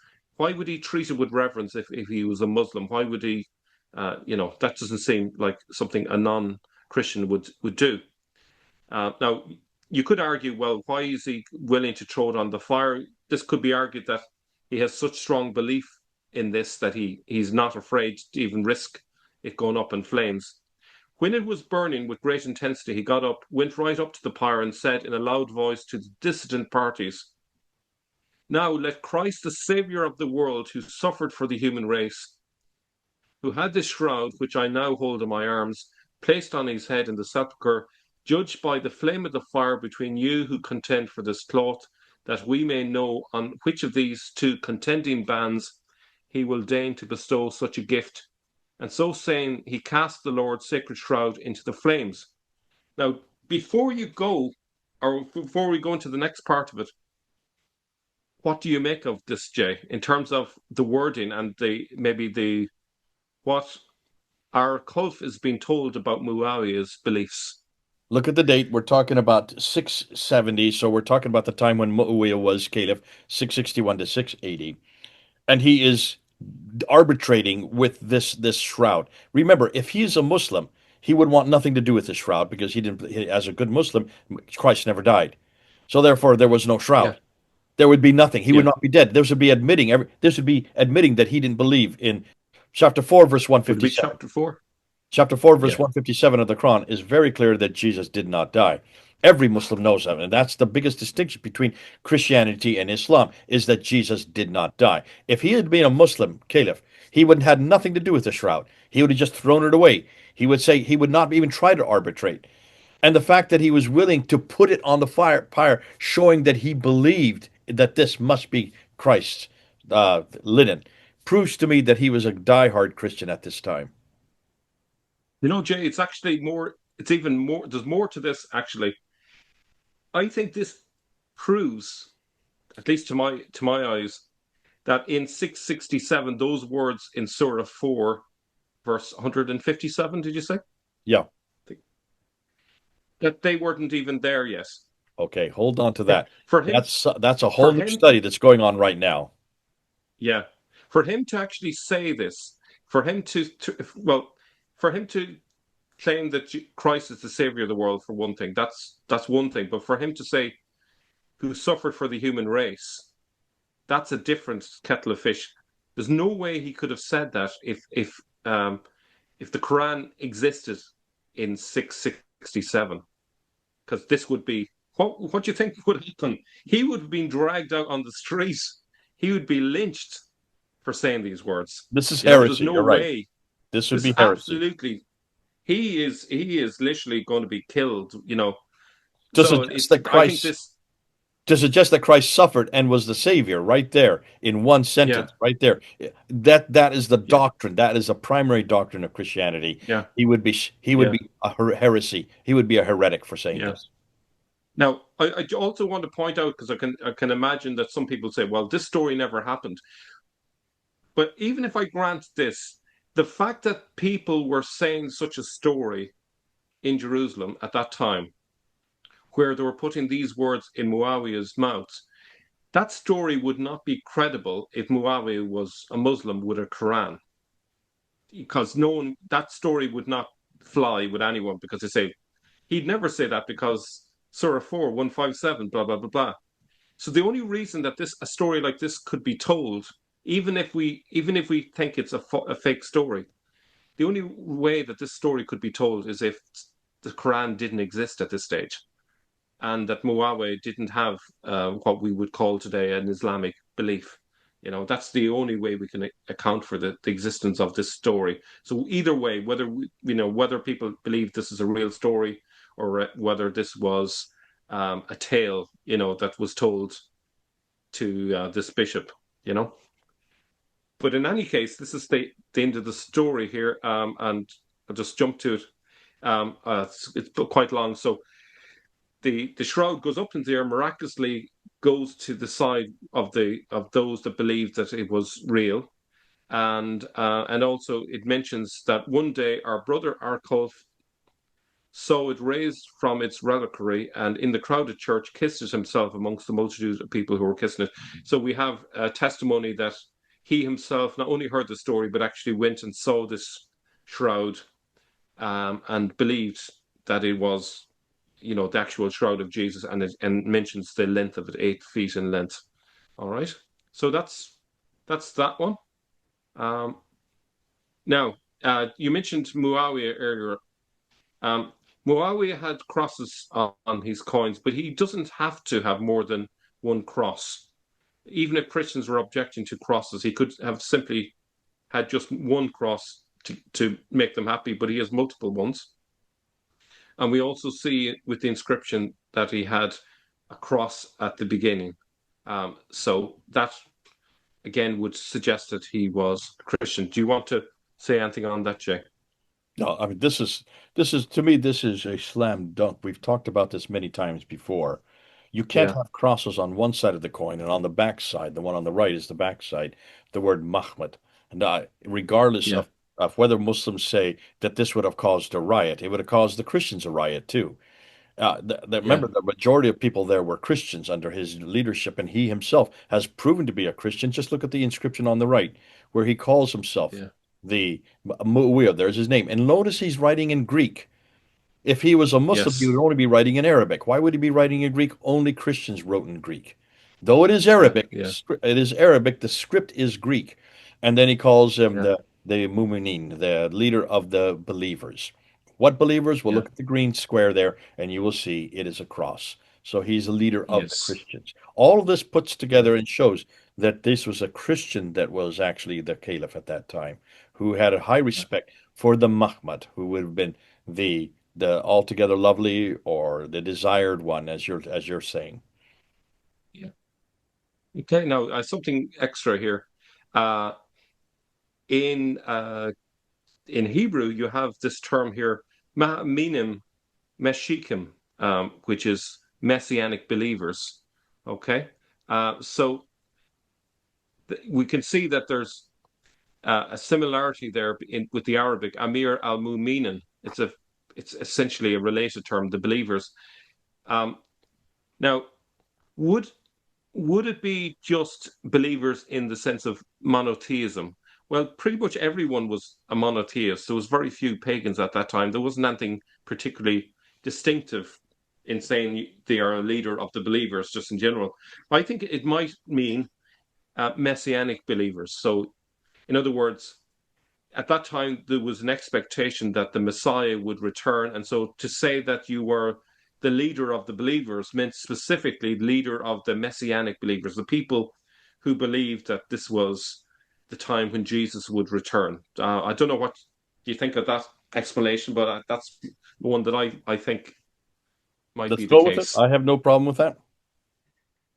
Well, listen, Mel, this has been fascinating. The reason we're doing this episode is because Christians and Muslims who are coming out and they're trying to find references to Muhammad, and they have to find references to Muhammad. Someone that is as substantial as he is. He is the one that received the revelations. He is the one that lived and was born in Mecca, spent 52 years there before he moved to a place called Yathrib, which then became Medina, the city. That's all it means. And that he received this book called the Quran, this one right here, which is 114 surahs right there.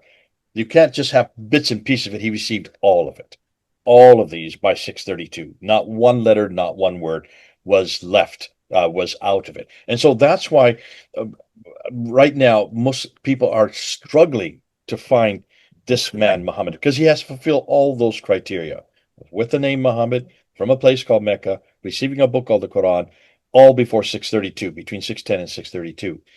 What they're doing, and the only thing they can do, they can't find the Quran in its complete form for 114 surahs. You notice they can't find the Quran. They find a little bit here, a little bit there, and when they do the carbon dating, you find that it fits the time period, but they're in like the Birmingham folio. That's only 63 verses. The Quran has over 6,000 verses, and so they found little bits and pieces of which are pre-Islamic. When they looked at the Sana'a manuscript, even the manuscript, not the writing, but the manuscript itself, dated from 390 all the way up to 500. So again, this is the manuscript would make sense. That's when the animal died or when the radiocarbon started deteriorating, not when the pen was put to paper or pen was put to parchment in this case. So they're having a problem. They can't find the Quran that this man received. And even those manuscripts they do have, notice where they are. They're all up in the north. They're all up in the north. They're all up in the north. Okay. Then they, of course, they can't find Mecca because if you can't find Mecca, then what Muhammad are you talking about? And that's the clincher. So what they're doing is saying, okay, but look at all the references to Muhammad. There's so many references. And this is what you're hearing in almost all the debates with those who are debating us. Look at the reference. And it's, I mean, you 1, 2, 3, 4, 5, 6, 7, 8, 9, 10, 11, 12, 13, 14, 15 in reference. I wrote them down as you were going through, 18 that you came up with, that they are saying. And every one of them over and over again, and when you look at them, take a look. None of them are in Mecca. None of them, not one of these 18 place this Mahmed. And remember, in Arabic, it would be Mahmed. It would not be Muhammad. No vowels that early, so it would always be Mimha Mimdal or Mimha Wim with Ta, with a T. So therefore, you have to make sure that Mahmud is that's the first problem. All of them are up in the north, and you were saying you were showing them on the map. They were in Homs, which is north of Damascus. They're way up in the Tayyiye, which is northern Iraq. They got this Mahmud was in Gaza. He was in Jerusalem. Ooh, well, that's in Israel, that's in Syria, and that's in Jordan today. You have some references of as far away as Iran. But none of these references are down where he should be. You can't place him in the right place. And if he's not in the right place, that right there throws out every one of these 18 references. But notice what you see over and over again. You get the common theme over and over again that this is a prophet. And that's not surprising. They all call themselves prophets to give authority for themselves. But they never have a book. They never refer to a book. Not once does any of these references, these 18 references, refer to a book. But he is a warrior. Well, that's what prophets do. And to get authority for their warmongering, they claim to be a prophet. Then notice that most of these and almost all of these that you've heard, they refer to them as a Saracen. They're not called Muslims. Saracen, and as you've done a great job, you've gone through and shown that Saracen, it comes from the root of plunderer. These are plunderers. These are thieves. These are people who do massacres. These are very violent people. They're violent when they're attacking, but whenever they're on the defense, they're cowardly, which is exactly what you would expect of people that are homeless, people that do not have a city, people who do not come from a certain country, but you showed that where they're referred to. And they start way over here in what is the Sinai Peninsula. You see that these Saracens are all right across into what is Jordan, up into southern Syria, all the way over into northern Iraq, and they kind of go at an angle. Notice not one of these Saracens are from Mecca and Medina. They're all from up north. They are raiders. They're nomadic. They don't spend much time in one place because they are nomadic. So Saracens is a derogatory term of plunderer. It's just a term that's used for them. If these were people who were actually had a religion called Islam, who were known as Muslims, who received a book by their prophet Muhammad, who was the one is the model for them that received this revelation from a place called Mecca and Medina, those two cities. Not one place have you looked at today that refers to any of those cities receiving that book in that place and in that time. That's what I'm having problems with. None of these, whenever they throw this stuff at us, not one of them refer to the right man in the right place in the right time. Unlike what we can do with Jesus. When we talk about Jesus, we place him in Bethlehem, growing up in Nazareth, doing his work all over that part of Galilee, and then coming back to Jerusalem, dying on the cross just outside of Jerusalem, and then rising 3 days later. And that's the most important thing about this man, Jesus. And that's why so much is referred to those events. No one questions that he was born in Bethlehem because that's in the prophecy. People have questioned whether Nazareth has been found. It has just been found in the last 20 years. They now know where Nazareth is. They can place it on a map. No one ever questions Jerusalem. I don't know of anybody questioning Jerusalem. And as to what he said and did, it fits the first century. And more than that, it fits all of the context. Look at Luke in the book of Acts. There's 100 geographical references in just the book of Acts. Every one of them is correct. Every one of them is correct. I could go on for about another hour just how amazing the book of Acts is and how amazing Luke was.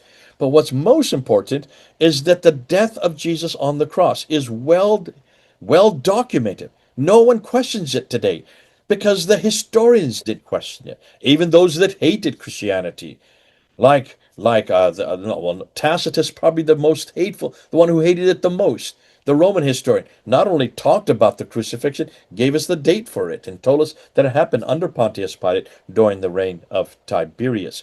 So all of this fits. That's why we've passed the test with Jesus. We're just asking, for heaven's sakes, Muslims, you need to pass the test with Muhammad. We're not saying that we know who exactly Muhammad was. And as you've already admitted, there could be, well, someone named Muhammad who then became later Muhammad by the Abbasids. And maybe that Muhammad did receive some revelation, maybe did call himself a prophet, but he didn't come from Mecca and he didn't come from Medina. He came from much further north. So you've got the wrong man at the wrong place doing the wrong thing at the wrong time. Thank God we don't have that problem. Jesus, the right man at the right place, doing the right thing at the right time. Now, this has been great. We've gone on for quite a bit now. This has been pretty long because we think that now that Muslim people and some Christians who are finally trying to confront us on Muhammad, there needed to be a response. And I'm glad. Thank you for doing that, Mel. Thanks for going to do that. I'm gonna be debating Raymond Ibrahim on this very material as well. And it's good to know that when people make a historical claim, that they have to place that historical person in the right place at the right time and doing the right thing. We saw in all these 18 instances, wrong man, wrong place, not doing the right thing, and certainly not in the right time period. Go ahead. Why don't you end off? I think I think the probably one thing to take away is like I'm not I'm not a mythicist as some say that there was no person that existed from that time. I'm clearly pointing out where there was evidence of a person who's going around with a messianic title, but that's as far as we can go. But there's a gap. There's a gap between that person and the book. The book comes much later. The Hadiths come much later. The Sirah comes much later. And there's a problem there. There's a causal link that's missing between these. In order to justify the claim that the Quran is connected with Muhammad, you need to have solid evidence for that, and there isn't solid evidence. So all we have is um, basically an act of faith on the part of Muslims to believe that all of this connects up. But I don't see the historical evidence to back it up. He's in the wrong place, the wrong time, and so forth, as you have you mentioned so eloquently. Great. Okay, this is Sure. exciting. Thank you so Yeah. much. This has been fun. Folks, listen, do respond. And if those others who want to debate this, I'm not ready to say who this Muhammad is yet. I'm not going to make that claim. I just know that the Muhammad that we're looking for is not the Muhammad of Islam. Another Muhammad, another man receiving something, but nothing, not the Quran, and living at some time, possibly in the 7th century, but he also lived in the 6th century. Looks like Muhammad, there have been Muhammads all the way back, possibly centuries after that. But the Muhammad we're looking for, the Muhammad we're looking for is the Muhammad of Mecca and Medina, receiving a book, all 114 surahs between 610 and 632, and all the other raids he did, the 33 raids and the wives he married, all those have to fit that Muhammad. Married to Khadija, married to Aisha, married to all these other women, and also became the model for Islam because that's the model that we're confronting and have been. I've been doing it for 45 years. That's the Muhammad we're looking for. And we just can't find that Muhammad. God bless you, Mel. Thanks so much. And the rest of you, do right below and let's see what you find. This is Jay and Mel, thousands of miles apart. Over and out.